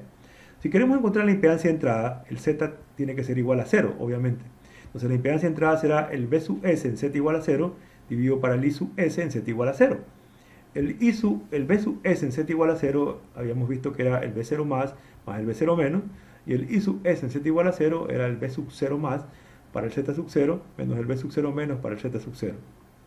Por lo tanto, ¿qué me queda? Que la impedancia de entrada es igual al B0 más B0 menos dividido para el B0 más menos B0 menos multiplicado por el Z sub 0. Recordando la expresión última que era en los terminales de carga, que teníamos que el B0 más era la media aritmética de esto y el B0 menos era la media aritmética de lo que está acá. La reemplazamos en esta expresión, ¿sí? Y lo que obtenemos es lo siguiente, que el Z de entrada va a ser igual al 1 medio, esto va a ir en B0 más, como está aquí, más B0 menos, esto va a ir en B0 menos, que está acá, lógicamente, y partido por el B0 más, reemplazamos esto aquí abajo, que sería esto que está aquí, y menos el B0 menos, reemplazamos esto aquí, que sería aquí abajo, el menos, multiplicado por el Z sub 0. ¿Sí? Ahora, sacamos factor común todo lo que tiene B sub L, y tendríamos un medio B sub L por Euler a la gamma L más Euler a la menos gamma L, y sacamos factor común todo lo que tiene ILZ sub 0, y nos queda un medio I sub LZ sub 0 por Euler a la gamma L menos Euler a la menos gamma L. Recordemos que gamma es un número complejo, ¿no? Dividido para un medio B sub L por Euler a la gamma L menos Euler a la menos gamma L, más un medio I sub L Z sub 0 por Euler a la gamma L más Euler a la menos gamma L, todo esto por Z sub 0. Recordemos que Euler a la gamma L más Euler a la menos gamma L sobre 2 es el coseno hiperbólico de gamma L. Y Euler a la gamma L menos Euler a la menos gamma L sobre 2 es el seno hiperbólico de gamma L. Por lo tanto, la impedancia de entrada será el B sub L, el coseno hiperbólico de gamma L, más I sub L, Z sub 0, el seno hiperbólico de gamma L, partido por B sub L, seno hiperbólico de gamma L, más I sub L, Z sub 0, coseno hiperbólico de gamma L, y todo eso por Z sub 0. Dividiendo para I sub L, tanto en el numerador como en el denominador, obtenemos B sub L sobre I sub L, o sea, dividiendo para I sub L, coseno hiperbólico de Z de gamma L, obtenemos B sub L sobre I sub L, más Z sub 0, tangente hiperbólica de gamma L, sobre B sub L sobre I sub L, tangente hiperbólica de gamma L, más Z sub 0, todo esto por Z sub 0, pues B sub L para I sub L es el Z sub L. Entonces la impedancia de entrada finalmente, en base a los parámetros que tenemos, será la razón o relación entre ZL más Z sub 0, tangente hiperbólica de gamma L, para Z sub 0 más ZL, tangente hiperbólica de gamma L, todo esto por Z sub 0. La expresión anterior que hemos visto nos permite determinar la impedancia de entrada para el caso más general posible, es decir, para una línea de transmisión disipativa. A continuación se procederá a obtener la expresión de la impedancia de entrada para el caso particular, es decir, para una línea de transmisión sin pérdida, donde lo que se conoce es que la constante de atenuación es nula, es decir, que alfa es 0. Entonces, la tangente hiperbólica de gamma L para cuando alfa es 0 va a ser igual a la tangente hiperbólica de J beta L, porque ya no hay alfa. Entonces, la tangente hiperbólica de J gamma L será igual a ¿qué cosa? Esta expresión es la de la tangente hiperbólica, a Euler a la J beta L menos Euler a la menos J beta L partido por Euler a la J beta L más Euler a la menos J beta L. ¿Sí? El Euler a la J beta L es el coseno de beta L más J seno de beta L, menos Euler a la menos J beta L es el coseno de beta L menos J el seno de beta L, con el signo menos sería menos el coseno más J seno. Lo mismo hacemos aquí en el denominador, simplificamos lo que tengamos que simplificar en cada uno de los cocientes, ¿sí? Nos queda entonces que la tangente hiperbólica de gamma L para cuando alfa es igual a 0 es igual a la tangente hiperbólica de J beta L, nos queda J por 2 seno beta L sobre 2 coseno de beta L, se simplifican los dos y nos queda J veces la tangente normal de beta L. Entonces la tangente hiperbólica de gamma L, cuando yo tengo ahora una línea de transmisión sin pérdida, la puedo reemplazar como J tangente de beta L. Por lo tanto, la impedancia de entrada para el caso de una línea de transmisión sin pérdida, tendremos que calcularlo de la siguiente forma. Z sub L más J Z sub 0 tangente de beta L sobre Z sub 0 más J Z sub L tangente de beta L multiplicado todo eso por Z sub 0. Bien, a continuación procederemos a definir el coeficiente de reflexión por voltaje en la carga como la razón o relación. Como estamos hablando de coeficiente de reflexión, ¿cuánto fue lo que se regresó de voltaje para cuánto fue lo que llegó? Entonces sería la onda de desplazamiento regresiva o la onda de desplazamiento negativo de voltaje dividido para la onda de desplazamiento positivo de voltaje. Es decir, es la razón o relación de la onda de voltaje de desplazamiento negativo, o la onda regresiva como les digo, para la onda de desplazamiento positivo. Es decir, cuánto se regresó para lo que llegó. Entonces el gamma sub L es el coeficiente de reflexión por voltaje en la carga. Va a ser igual entonces a esto. Nos va a quedar el B sub 0 menos para B sub 0 más, sube el Euler aquí con signo positivo y nos queda Euler a la 2 gamma L.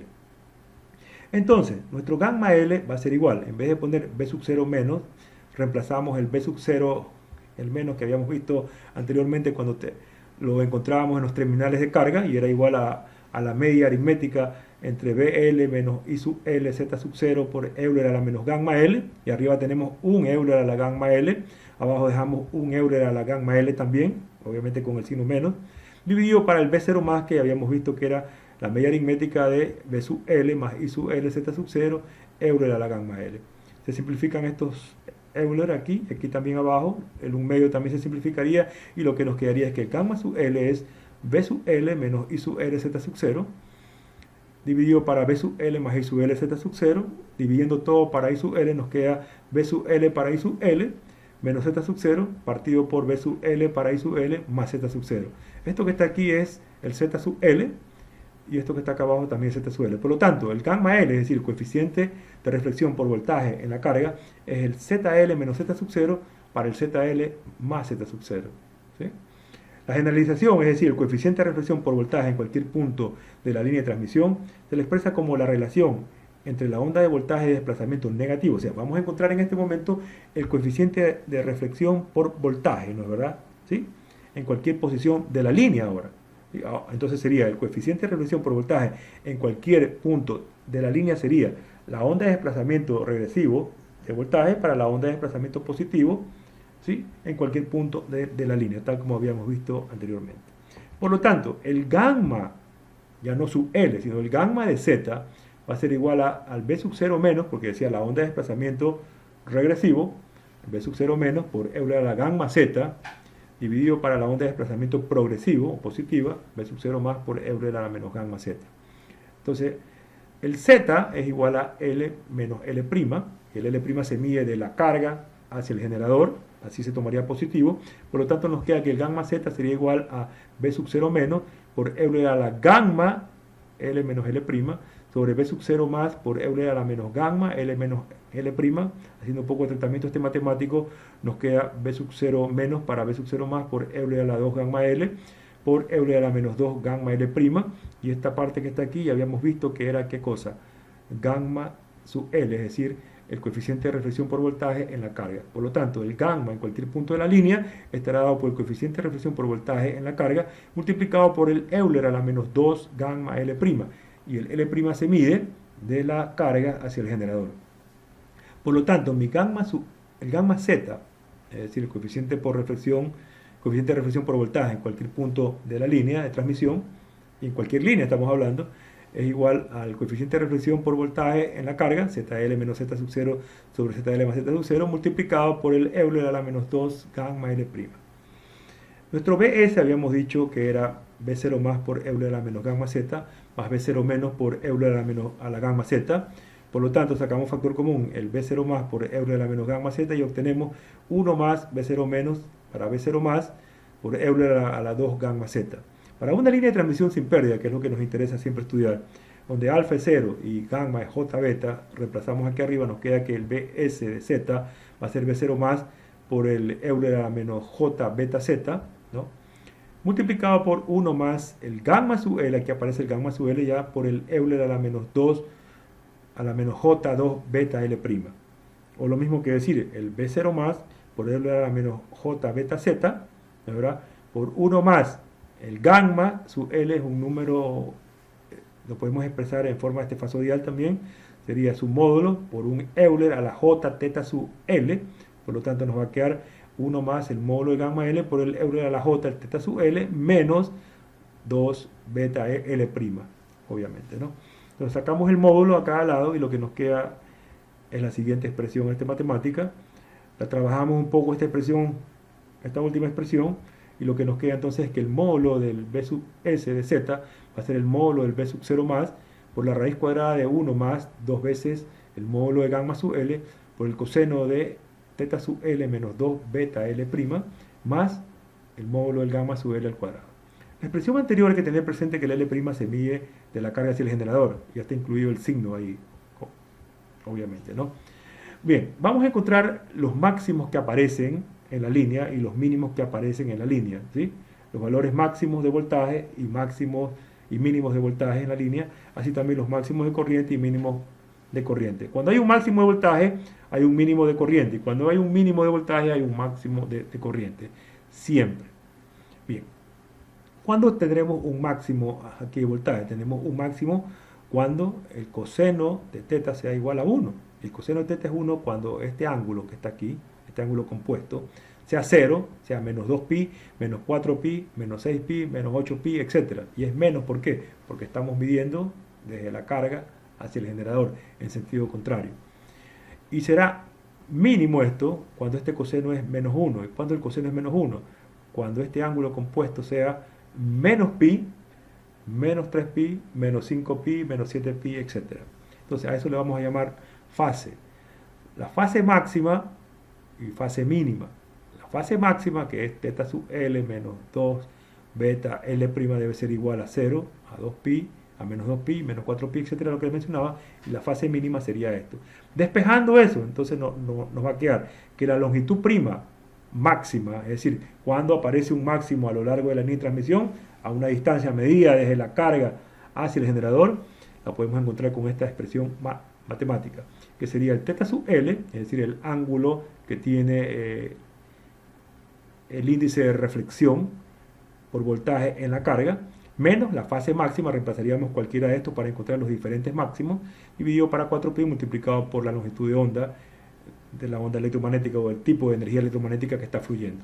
El mínimo, en cambio, sería el L' mínimo, que sería igual al θ sub L menos la fase mínima, es decir, reemplazamos menos pi, menos 3pi, menos 5pi, dependiendo cuántos mínimos aparezcan a lo largo de esa línea de transmisión, y eso estará supeditado, lógicamente, ¿a qué cosa? A la longitud L que tenga la línea.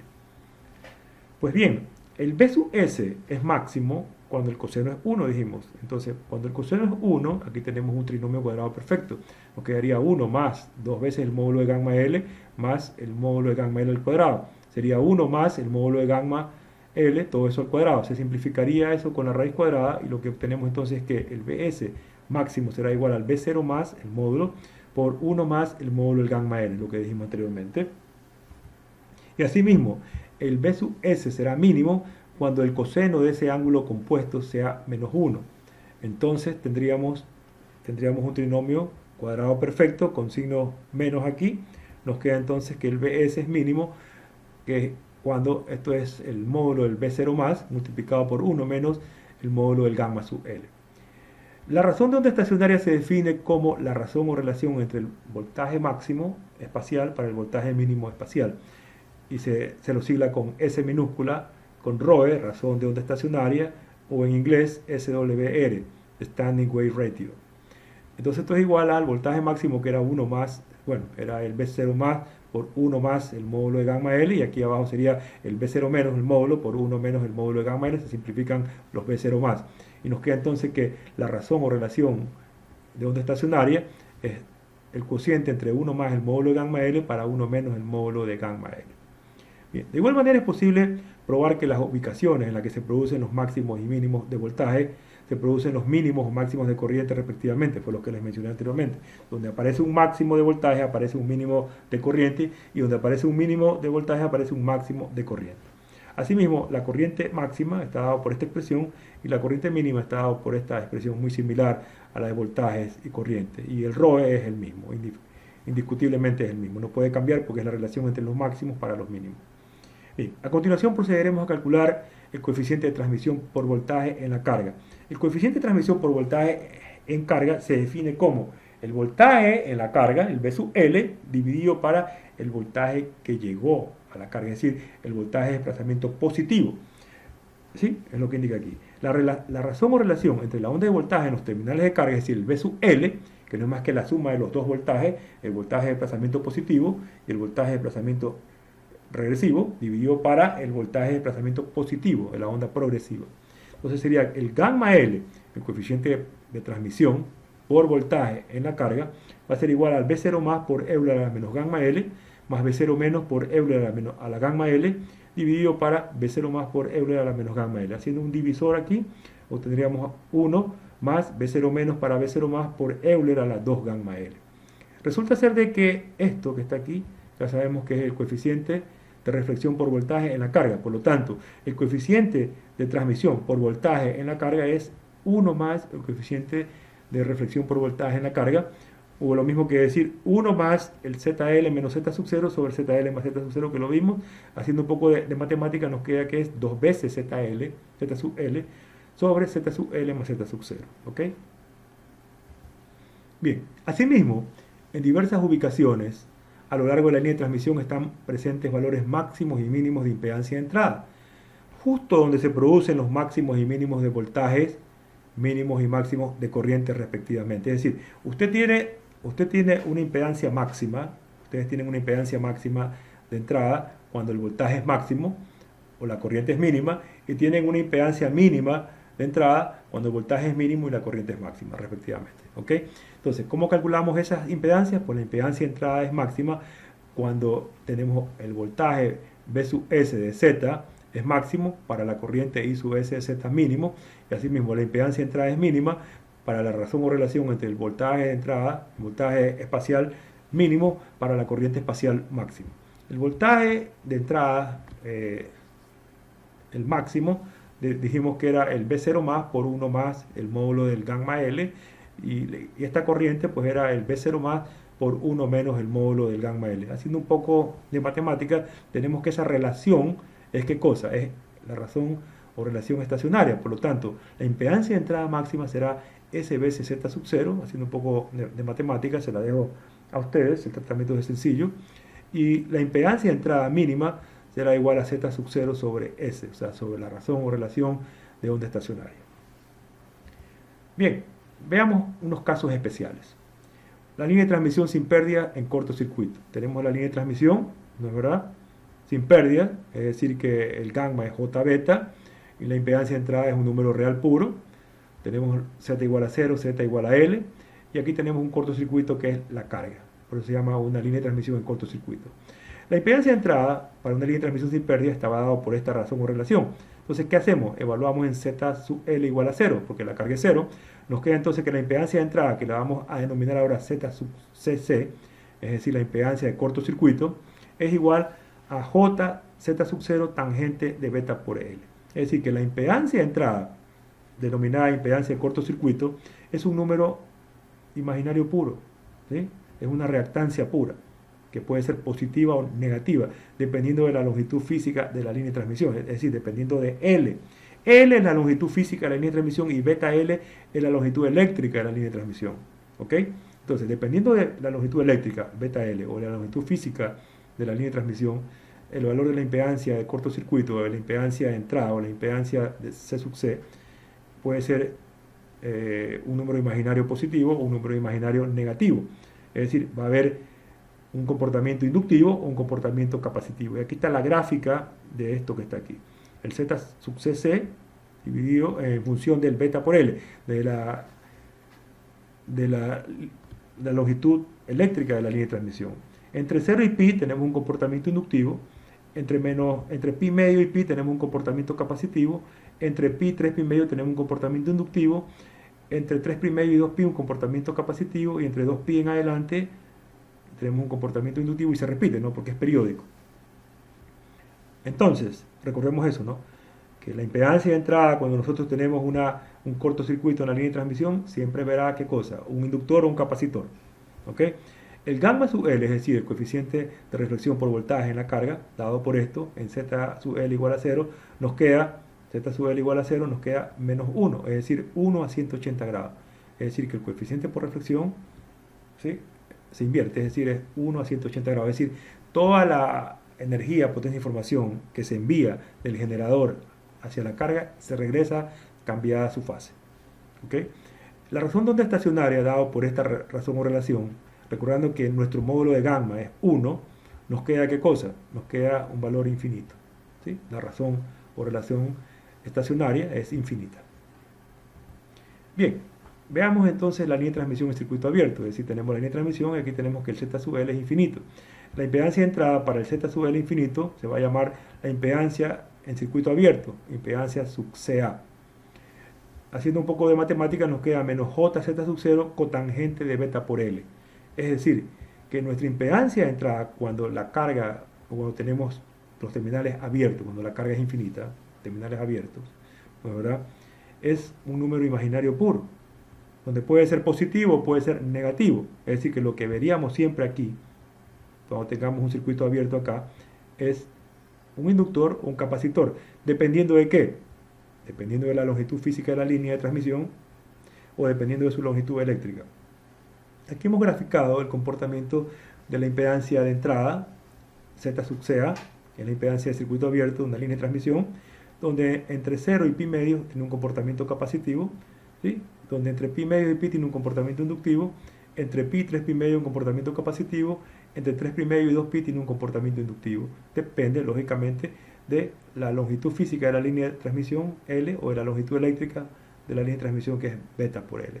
El ROE, o la ROE, la razón de onda estacionaria, aquí el gamma es igual a 1, ¿no, verdad? Bueno, no dijimos el gamma o el coeficiente de reflexión por voltaje en la carga es esto. Cuando ZL es infinito, nos queda que es 1, es decir, 1 a 0 grados, es decir, que toda la energía, potencia, información enviada hacia la carga desde el generador se regresa, ¿sí? Se regresa sin cambio de fase. Entonces nos queda que la razón de onda estacionaria es infinita también. Y el tercer caso particular de una línea de transmisión sin pérdida acoplada. Se dice que una línea de transmisión sin pérdida es acoplada cuando se conecta como carga el valor idéntico a la impedancia característica, es decir, que el ZL es Z sub 0, es decir, un número real puro, una impedancia real pura. Entonces, la impedancia de entrada, dada por esto, recordemos que esta es la expresión para una línea de transmisión sin pérdida, evaluaban cuando ZL es igual a Z sub 0, hay que sacar un límite ahí, nos queda que la impedancia de entrada es igual a Z sub 0. ¿Sí? La impedancia de entrada es igual a Z sub 0. El gamma L, en cambio, ¿sí? Cuando el ZL es Z sub 0, nos queda que el gamma L es 0, es decir, no existe reflexión, es decir, que toda la energía que usted envía del generador hacia la carga llegó a la carga, no hay reflexión, no hay una onda regresiva. Entonces, tener un coeficiente de reflexión nulo implica que existe una transmisión completa de la energía, potencia e información a la carga. Cuando una línea de transmisión está acoplada, ya sabemos cuándo está acoplada, ¿no es verdad? Se dice que esta línea, se dice que existe una máxima transferencia de potencia. ¿Sí? Se cumple con el teorema de máxima transferencia de potencia. Bien, la razón de onda estacionaria, dada por esta relación, cuando el gamma es 0, cuando el módulo de gamma es 0, nos queda que es igual a 1. ¿Ok? Bien, una relación importante. Conociendo las relaciones matemáticas anteriores para los casos de la línea de transmisión en cortocircuito y la línea de transmisión en circuito abierto, la impedancia característica de una línea de transmisión la podemos calcular en base a ciertas pruebas matemáticas. Es decir, multiplicando el Z sub CC por el Z sub CA, nos queda J veces Z sub 0, la tangente de gamma por L, menos J veces Z sub 0, la cotangente del gamma por L. Bueno, este es el caso general. Hubiéramos puesto el caso particular que era la tangente de J beta por L y la cotangente de J el beta por L. Nos queda entonces, ¿qué cosa?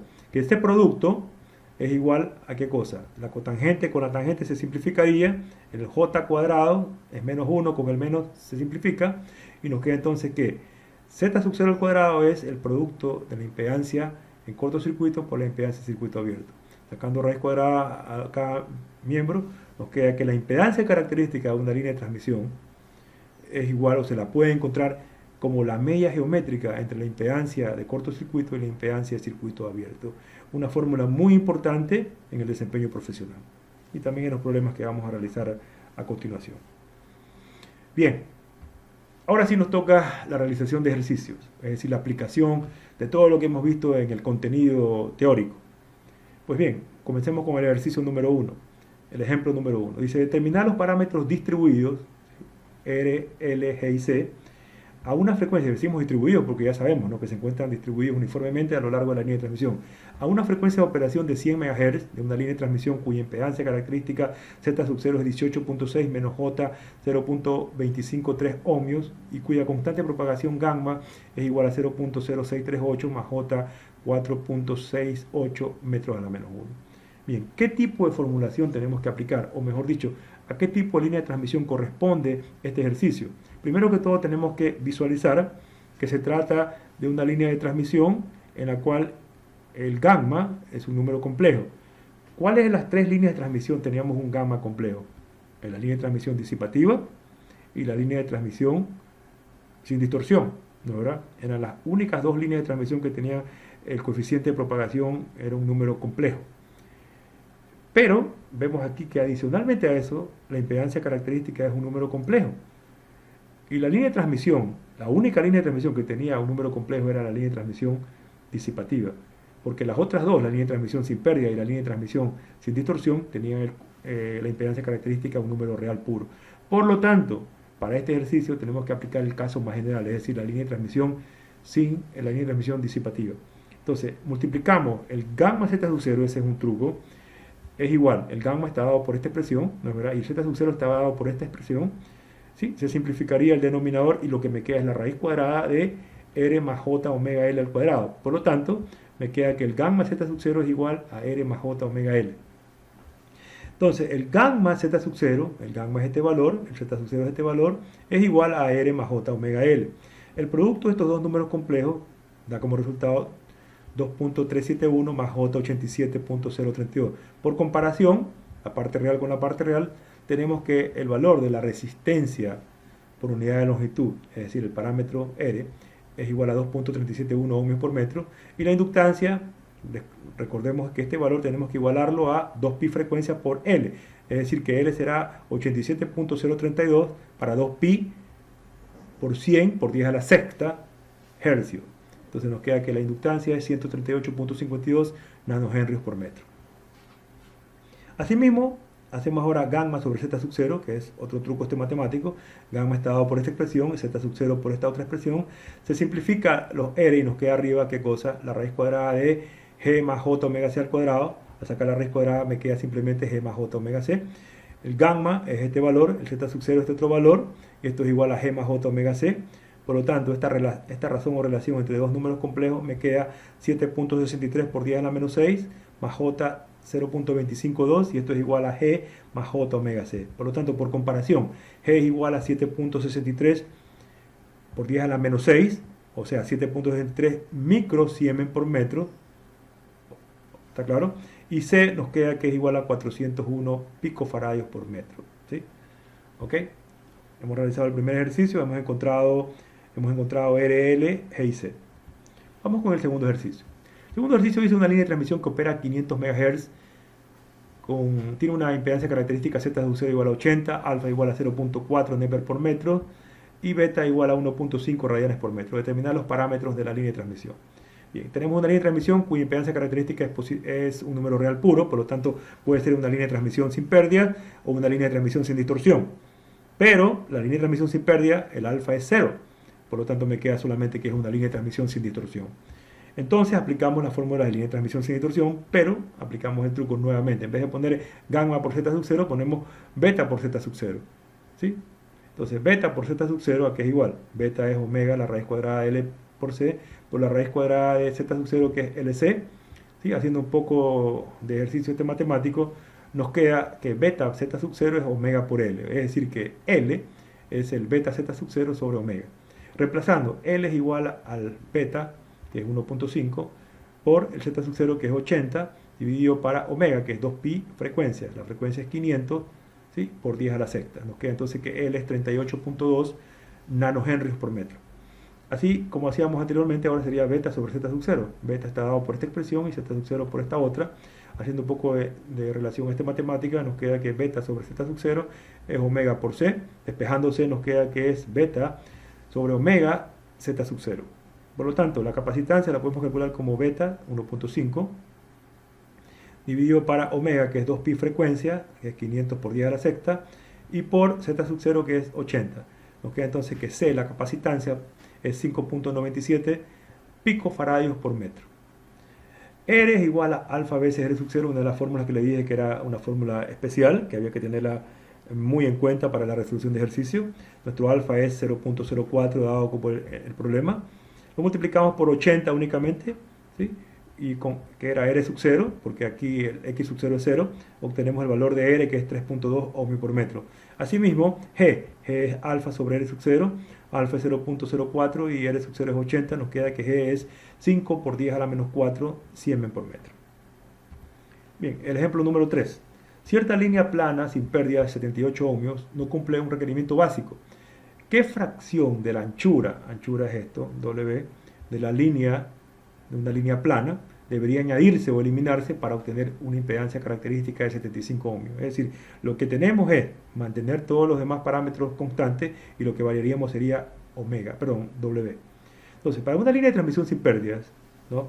Para una línea de transmisión sin pérdida que nos están diciendo aquí, el z sub 0 está dado por la raíz de L sobre C. ¿Sí? Y el valor de L y C para una línea de transmisión sin pérdida de tipo placa plana está dado por estas dos expresiones que están aquí. Lo hemos sacado de la tabla funcional que les dije, ¿no? Entonces, el valor de z sub 0, al reemplazar estos factores aquí, nos queda D sobre W, la raíz cuadrada de mu por epsilon, donde tenemos dos impedancias características. La impedancia característica, bajo las condiciones que no les gusta, Z sub 0,1, 78 ohmios, porque dice que no cumple con el parámetro básico, y la impedancia característica sub 2, que es la que queremos llegar, 75 ohmios. ¿sí? Entonces, la Z sub 0,1 para la Z sub 0,2, aquí va a ser igual a D permanece constante, para W sub 1 sería por la raíz cuadrada de mu sobre epsilon, permanece constante el dieléctrico, no es verdad, no hemos cambiado, lo que estamos cambiando es el ancho simplemente, y dividido para la impedancia característica, que sería D sobre W2, en cambio, la raíz cuadrada de mu sobre epsilon. Se simplifica mu sobre epsilon, se simplifican las D, y lo que nos queda es que Z sub 0 para Z sub 0,2, Z sub 0,1 para Z sub 0,2, es a W2 para W1. Despejamos W2, que es lo que queremos. Queremos el ancho que debe tener bajo las condiciones requeridas. Entonces el W2 va a ser la razón o relación entre Z sub 0,1 a Z sub 0,2 multiplicado por el W1. Entonces el W2 sería 78 para 75 por W sub 1. Entonces nos queda que el W2 es 1.04 W sub 1. Por lo tanto, debemos aumentar un 4% el ancho que tenga esta línea plana para poder cumplir con los requisitos esperados. ¿Sí? La expresión anterior nos indica que para poder obtener una impedancia característica de 75 ohmios se requiere incrementar el ancho de dicha línea plana sin pérdida en un 4%, ¿no? 4%. Bien, el ejemplo 4. Una línea de transmisión es hecha de dos conductores paralelos inmersos en un dieléctrico disipativo, tal como se muestra en la figura. ¿Sí? Dieléctrico disipativo. El diseño permite considerarla como una línea de transmisión sin distorsión, debido a que dicha línea es para uso de módem o elevadas velocidades. Asumiendo una frecuencia de operación de 100 MHz, A, calcular la distancia D entre los conductores, ¿no?, para producir una línea de transmisión sin distorsión a la frecuencia dada. B, determinar la impedancia característica de la línea y su constante de atenuación. Y C, si una atenuación de al menos 40 decibelios es aceptable antes de que un amplificador sea requerido, calcular la distancia a la que deben encontrarse localizados dos amplificadores consecutivos en la línea de transmisión. Bien, aquí me dan los parámetros constitutivos del dieléctrico que los separa. Mu es igual a mu sub 0 y el epsilon es igual a 4 veces epsilon 0. El parámetro, el sigma, es 10 a la menos 4 siemens por metro. Tenemos A, es el radio de los conductores, y la distancia D, pues tenemos aquí, nos dice que la conductividad del cobre es 5.7 por 10 a la séptima siemens por metro, y 2A es 1 milímetro, ¿no? Avancemos con el ejercicio.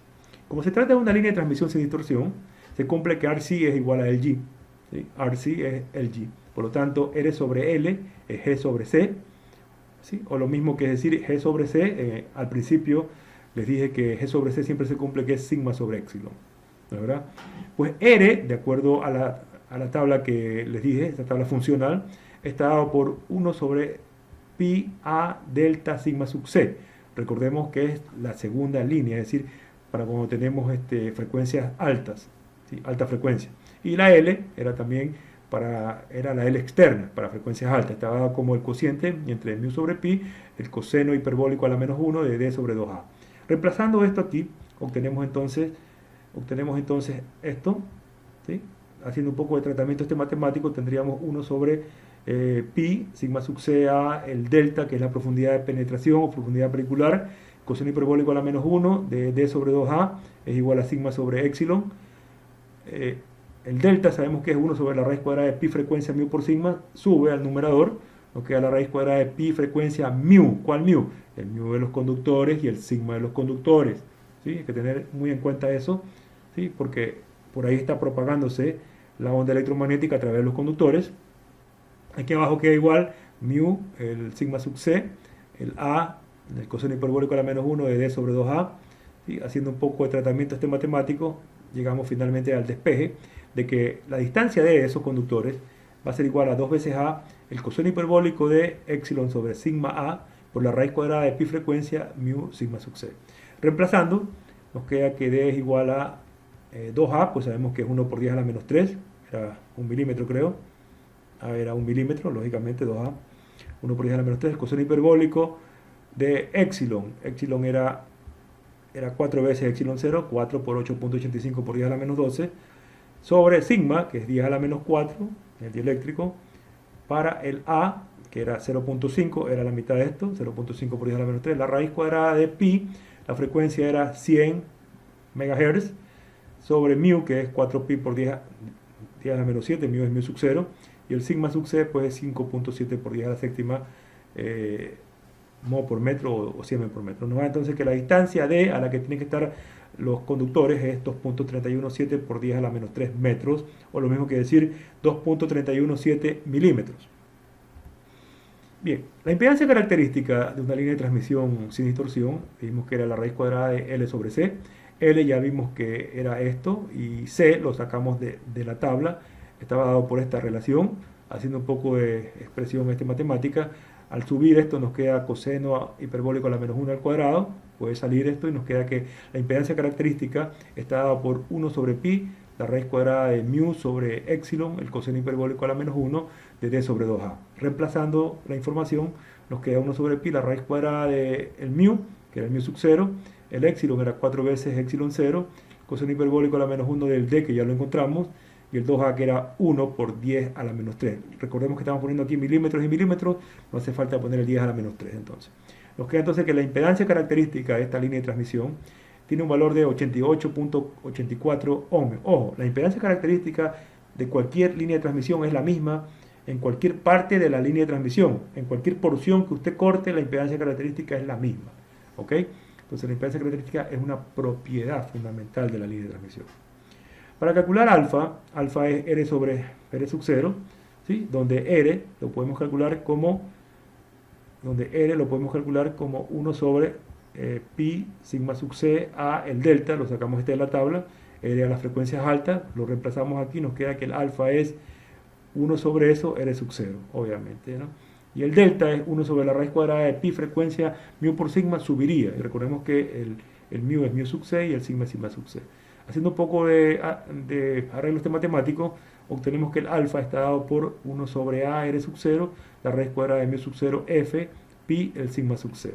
Reemplazando nos queda 1 sobre a era 0.5 por 10 a la menos 3, r sub 0 es 88.84 ohmios, que recién lo encontramos. La raíz cuadrada de mu sub 0, 4pi por 10 a la menos 7, la frecuencia 100 MHz, pi por el sigma sub c, que era 5.7 por 10 a la 7, el del cobre. Por lo tanto, nuestro coeficiente de atenuación alfa es 0.0189 nepers por metro. Bien, como nos dicen a qué distancia debe ponerse el siguiente amplificador, necesitamos entonces conocer que el neper lo calculamos como 20 veces el logaritmo de base 10 de Euler. Entonces sacamos 20 veces el log de base 10 de 2.71828 periódico, nos queda 8.686 decibelios, es decir, un neper es 8.686 decibelios. Entonces, alfa, sabemos que es 0.0189 neper por metro, o lo mismo que es decir, multiplicando esto por el valor que acabamos de encontrar, 0.1642 decibelios por metro. Nos dicen entonces que tenemos una pérdida de 40 decibelios, entonces 40 decibelios será alfa veces la distancia a la que haya que poner el siguiente amplificador, porque si ponemos más allá de esa distancia que vamos a calcular, pues ya no serán 40 decibelios, sino que será un valor mayor. Entonces con esto encontramos el valor de la distancia máxima a la cual podemos poner para asegurarnos que tengamos esa pérdida de 40 decibelios. Entonces D va a ser igual entonces a 40 sobre alfa. 40 decibelios y alfa tiene que estar en decibelios por metro. Obtenemos entonces que la distancia va a ser 243.61 metros. Por lo tanto, concluimos que el amplificador siguiente debe estar a 243.61 metros del primero. Bien, el ejemplo 5. Dice, un cable coaxial con impedancia característica de 100 ohmios y aire como dieléctrico en su interior tiene conectada una carga de 80 más J 50 ohmios. Obtener el coeficiente de reflexión en el extremo receptor y a 25 centímetros medido desde la carga hacia el generador. Determine el valor de la razón de onda estacionaria y las ubicaciones del primer mínimo y del primer y segundo máximo de voltaje. O sea, el primer mínimo de voltaje y del primer y segundo máximo de voltaje. Medidas desde la carga hacia el generador. Es decir, lo que hay que encontrar es el L' máximo, el L' mínimo, y expresar en centímetros. Considere que la frecuencia de operación es de 300 MHz. Bien. Pasamos a encontrar el coeficiente de reflexión por voltaje en la carga, gamma sub L. ¿A qué es igual eso? A ZL menos Z sub 0 sobre ZL más Z sub 0. Reemplacemos. ZL era ¿cuánto? 80 más J 50 y Z sub 0 era 100 ohmios. 80 más J 50 menos 100 sobre 80 más J 50 más 100. Haciendo un poco de ejercicio, nos queda menos 20 más J 50 sobre 180 más J 50. El numerador sería 53.852 a un ángulo de 111.80 grados y el denominador sería 186.815 a un ángulo de 15.52 grados. Es decir, el gamma L sería 0.288 a un ángulo de 96.28, es decir, divido 53.852 para 186.815 y resto los ángulos, 111 menos 15 me queda 96.28 grados. Es decir, que mi coeficiente de reflexión, su módulo es 0.288 y su ángulo θ sub L sería 96.28, o sea 1.6804 radianes. Nuestro gamma sub z, es decir, el valor del coeficiente de reflexión en cualquier punto de la línea, es gamma L por Euler a la menos J2 beta L'. Entonces el gamma L era 0.288, al Euler a la J 96.28 por el Euler a la menos J2 beta L'. Entonces, ¿qué me queda? Me queda esta expresión, esta matemática que me decían que encuentre el coeficiente de reflexión en cualquier punto de la línea. La velocidad de propagación es lambda por frecuencia. Esta es una característica o una formulación dada en las ondas mecánicas. Recuerden que cuando se propagan las ondas electromagnéticas adoptan las propiedades de las ondas. Entonces, la longitud de onda, notara esto. Una precisión que quería hacerles: cuando la onda electromagnética se propaga en un medio de transmisión, ¿no es verdad? Su velocidad depende del medio de transmisión, el medio de propagación. Eso es parecido a tener un vehículo. Recuerden que la onda electromagnética es el vehículo, y el vehículo se va a propagar en una carretera. Si la carretera es plana completamente, su velocidad es mayor que si lo pondríamos ese mismo vehículo en una carretera con piedras, con baches, con huecos, en fin. Entonces, la velocidad de propagación depende del medio de propagación. ¿Sí? ¿Estamos ya de acuerdo? Entonces, la velocidad es lambda por frecuencia. Es decir, si aumenta la frecuencia, tiene que disminuir su longitud de onda porque la velocidad es la misma, no puede cambiar. Solamente cambiaría si cambia el medio de propagación. Por lo tanto, despejamos la longitud de onda. Lambda sería la velocidad dividido para F, como me dice que el medio dieléctrico, ¿sí?, es aire, la velocidad de propagación es 3 por 10 a la 8, el vacío. Entonces sería que la longitud de onda sería 3 por 10 a la 8 dividido para 300 por 10 a la sexta. Nos queda que la longitud de onda es 1 metro. El L', es igual a 0.25 lambda. ¿No es verdad? El L' es 0.25 lambda. Eso me lo estaban diciendo, creo que aquí, ¿no? Sí, aquí me decían, obtener el coeficiente de reflexión por voltaje medido a 25 centímetros de la carga. Entonces el L' es 0.25. ¿Sí? Entonces sería 0.25 de lambda, porque lambda es 1 metro. ¿Sí? Entonces 25 centímetros es 0.25 por lambda. ¿Ok? Entonces 2 veces beta por L' sería 2 veces el beta. El beta es 2pi sobre lambda. El L' es 0.25 lambda. Nos queda entonces que 2 veces beta L', se simplifican los lambda, es igual a pi. Entonces 2 veces beta L' es igual a 180 grados. Por lo tanto, mi gamma en cualquier ubicación de la línea sería 0.288, ¿sí?, por el Euler a la J 96.28 que habíamos escrito anteriormente, y por el Euler a la menos J2 beta L', que tenemos que ahora es 180 grados. Por lo tanto, mi coeficiente de reflexión por voltaje en cualquier punto de la línea va a ser 0.288. ¿A qué ángulo? Al Euler, a la J, tenemos que restar estos dos ángulos, al ángulo de menos 83.73, o lo que es lo mismo, 0.288 a 276.28 grados. La razón de onda estacionaria la podemos calcular como 1 más el módulo de gamma sub L dividido para 1 menos el módulo de gamma sub L, es decir, 1 más 0.288 para 1 menos 0.288, y obtenemos que el ROE o la ROE es 1.81.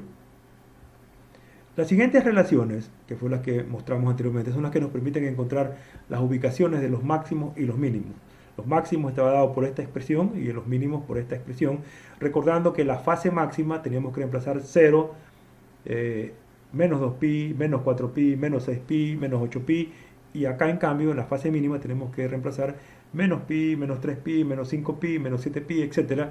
Dependiendo del valor que nos salga, el valor de la distancia del máximo o mínimo va a estar limitado por la longitud de la línea de transmisión. Aquí, como no me decían cuál es el valor de la longitud de la línea de transmisión, lo que nos interesaba es encontrar simplemente el primer máximo y el primer y segundo mínimo de la línea de transmisión. Por lo tanto, para encontrar el primer voltaje mínimo, se hará el reemplazo de la fase mínima igual a menos pi aquí, si hubo un error. Con lo cual se tendrá lo siguiente. El momento que reemplazamos este menos pi sería el θ sub L que habíamos encontrado aquí nosotros, 96.28, o puesto en radianes tiene que ser menos pi, ¿no es verdad? Nos va a quedar más pi dividido para 4pi multiplicado por el lambda.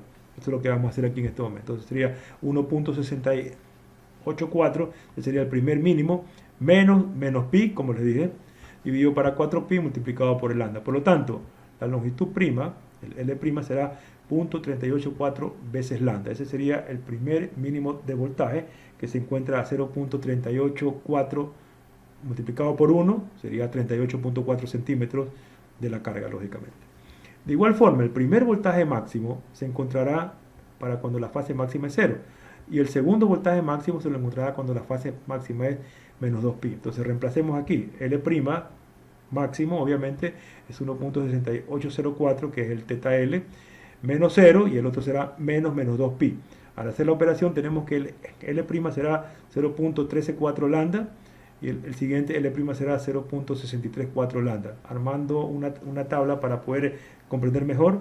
Voltaje, ponemos aquí, el primer máximo de voltaje se da cuando la longitud prima medida desde la carga se encuentra a 0.134 metros o a 13.4 metros. El primer mínimo de voltaje se da a 0.384 metros o a 38.4 centímetros, y el segundo máximo se produce a una distancia de 0.634 metros, o lo mismo que 63.4 centímetros. Notar algo, la distancia entre máximo y máximo consecutivo es 0.5 veces lambda. Entre este máximo y este máximo que está aquí consecutivo es 0.5 lambda. Y entre máximo y mínimo consecutivo es 0.25 lambda. Es decir, que si apareció primero el máximo, el siguiente mínimo será a 0.25, le sumo 0.25 a este. Como este es el mínimo, el siguiente, el máximo, tengo que sumarle 0.25 y sería este, y así sucesivamente, ¿no? ¿Sí? Esto es para que tengan presente que esta formulación es correcta. Avancemos. Ejemplo 6. Dice, un generador a 50 MHz con una impedancia de generador igual a 50 ohmios es conectado a una carga Z sub L, tal como se muestra en esta figura. Z sub L es 50 menos J25. Según la teoría de circuitos eléctricos, la máxima transferencia de potencia del generador, cuando hablamos de variables en el tiempo, obviamente, ¿sí?, el generador a la carga se obtendría cuando el Z sub G es igual a la conjugada del Z sub L, donde Z sub L es la conjugada compleja del Z sub L. Para obtener esta condición, sin cambiar el valor de Z sub G, la impedancia efectiva de la carga puede ser modificada colocando en serie con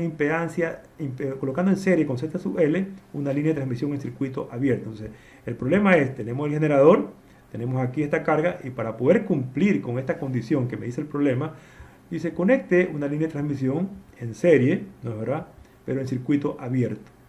Recordemos que una línea de transmisión en circuito abierto, estamos viendo qué cosa, una inductancia que puede ser positiva, o sea, una reactancia que puede ser positiva o puede ser negativa. Es decir, lo que vemos es un inductor o un capacitor, ¿ok?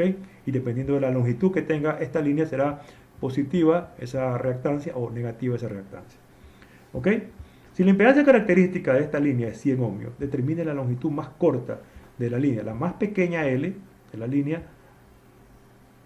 a colocarse en serie con la carga en longitudes de onda necesaria para satisfacer la condición de máxima transferencia de potencia. Bien, entonces para que se cumpla esa condición de máxima transferencia de potencia, la suma de Z sub G más la impedancia de entrada tiene que ser igual a la impedancia de la línea de transmisión para que pueda transferir la máxima potencia. Vamos a ver, entonces Z sub G más Z de entrada tiene que ser igual a la Z sub L compleja, o sea, la Z sub L conjugada. Entonces Z sub G es un valor que está dado por el ejercicio, y el Z de entrada estaba dada por, recordemos que cuando era un circuito abierto era menos J Z sub 0 cotangente de beta por L. Estamos hablando de una línea de transmisión sin pérdida, la que estamos poniendo aquí, porque la impedancia característica es 100 ohmios, ¿ok? Es una línea de transmisión sin pérdidas. Entonces tenemos que poner la impedancia de circuito abierto, el Z sub CA, es igual a la conjugada de Z sub L.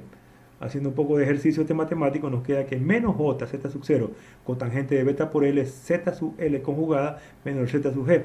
Entonces, menos J, Z sub 0, cotangente de beta por L, va a ser la conjugada de 50 menos J 25, menos 50, que es el Z sub G.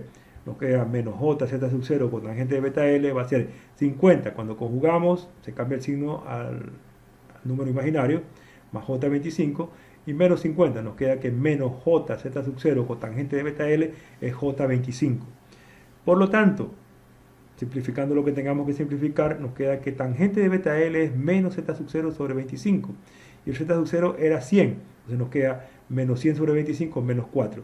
La tangente es positiva en el primero y el tercer cuadrante. La tangente es negativa en el segundo y en el cuarto cuadrante. Por lo tanto, el ángulo de esa tangente tiene que estar en el segundo y en el cuarto cuadrante. Es decir, beta por L tiene que ser 104.036 y beta por L tiene que ser 284.036 grados.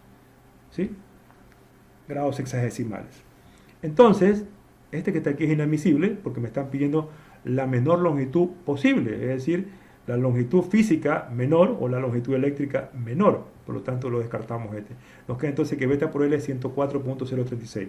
Despejamos L. L será 104.036 dividido para beta. Recordemos que beta está dado en radianes por metro. Entonces hay que pasar todo a radianes o todo a grados hexadesimales. Entonces, 180 grados es pi radianes, o un pi radianes es 180 grados.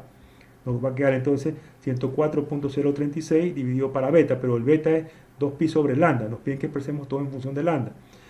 Simplificando un poco todo esto, nos queda entonces que la longitud va a ser 104.036 sobre 360. Nótese que 180 por 2 es 360.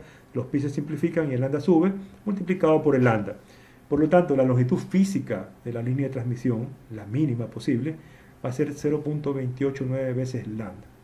Entonces, para cumplir con la condición de máxima transferencia de potencia, debemos conectar una línea de transmisión sin pérdida con circuito abierto, tal que esa longitud mida 0.289 veces la longitud de onda que tenga la onda electromagnética en esa línea de transmisión. Bien, señores, esto ha sido todo, ¿no es verdad? Y ahora nos toca ver los comentarios finales, pues teniendo presente que vamos a hablar algo acerca de la tecnología 5G y su implantación y preguntarnos si es peligrosa o no es peligrosa. Lo que hay que tener en cuenta es que la tecnología 5G ya ha pasado a formar parte de la lista de tópicos a tener muy en cuenta para estar al día. Está muy de moda. Todos hablan de la tecnología 5G. Algunos hablan correctamente y algunos hablan piedras realmente, ¿no? ¿Sí? Pues esta nueva tecnología es muy ventajosa, pues aumentará la velocidad de conexión. No estoy hablando de la velocidad de propagación y especificamos eso.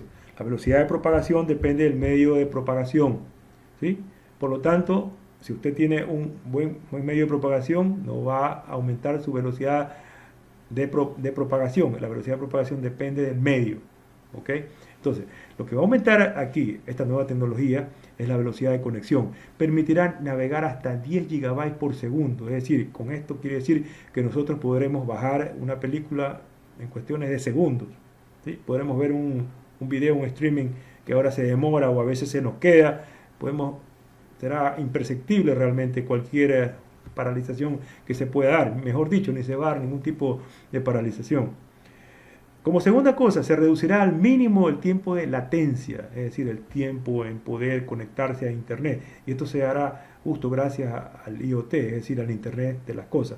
Según los entendidos, según los técnicos, pues indica que el tiempo de latencia se reducirá al orden de los 5 milisegundos, un tiempo imperceptible para el ser humano. Finalmente se multiplicará exponencialmente el número de aparatos conectados, el número de dispositivos que se van a conectar. En otras palabras, señores, estaremos conectados a todo, estaremos conectados todo el día y en el menor tiempo posible, compartiendo información en el tiempo real. Eso es muy importante. ¿Es peligrosa o no es peligrosa esta tecnología? Pues bien, la OMC calificó la tecnología inalámbrica en general como cancerígeno del nivel 2B. Hace referencia a los compuestos posiblemente carcinógenos para los seres humanos. Esto es cuando se considera que es una asociación causal, es creíble, pero al azar, en cambio, los sesgos o los factores de confusión no pueden descartarse con una confianza razonable. El problema de importancia en lo relacionado a salud pública, básicamente, es la exposición involuntaria de los seres humanos, de las personas y los hogares a las radiaciones electromagnéticas. Es innegable, ¿no? Es innegable, por cierto, de que las radiaciones electromagnéticas están presentes en todas partes y proceden estas radiaciones de fuentes naturales o de fuentes artificiales. El sol es una fuente natural de una radiación electromagnética, por ejemplo, y nos podemos estar enfermando con el sol y todos sabemos perfectamente el cáncer que podemos coger en la piel. Bien, cualquier diferencia en el impacto sobre la salud, señores, causado por dispositivos inalámbricos, es probable que sea el resultado de los diferentes patrones de exposición, del diferente uso entre ellos. Es decir, no solamente aquí depende de la frecuencia, sino depende del tiempo de exposición que usted tenga a una onda electromagnética. ¿Ok? En estos momentos no existe una evidencia científica concluyente que apunte a una relación causa-efecto entre la exposición humana a las emisiones de radiofrecuencia y sus efectos negativos para la salud. Por ahora los datos disponibles que se tienen sugieren que sí hay efectos, pero sí hay efectos no térmicos en la absorción de las radiofrecuencias en la salud humana. Tales efectos no son tan profundos como para ser fácilmente discernibles. Pues bueno, nuevamente muchas gracias por vuestra presencia y vuestra atención. Esperemos volvernos a ver próximamente, encontrarnos en la siguiente clase maestra que tendremos próximamente. Les agradezco por su presencia y nos vemos de nuevo. Hasta pronto.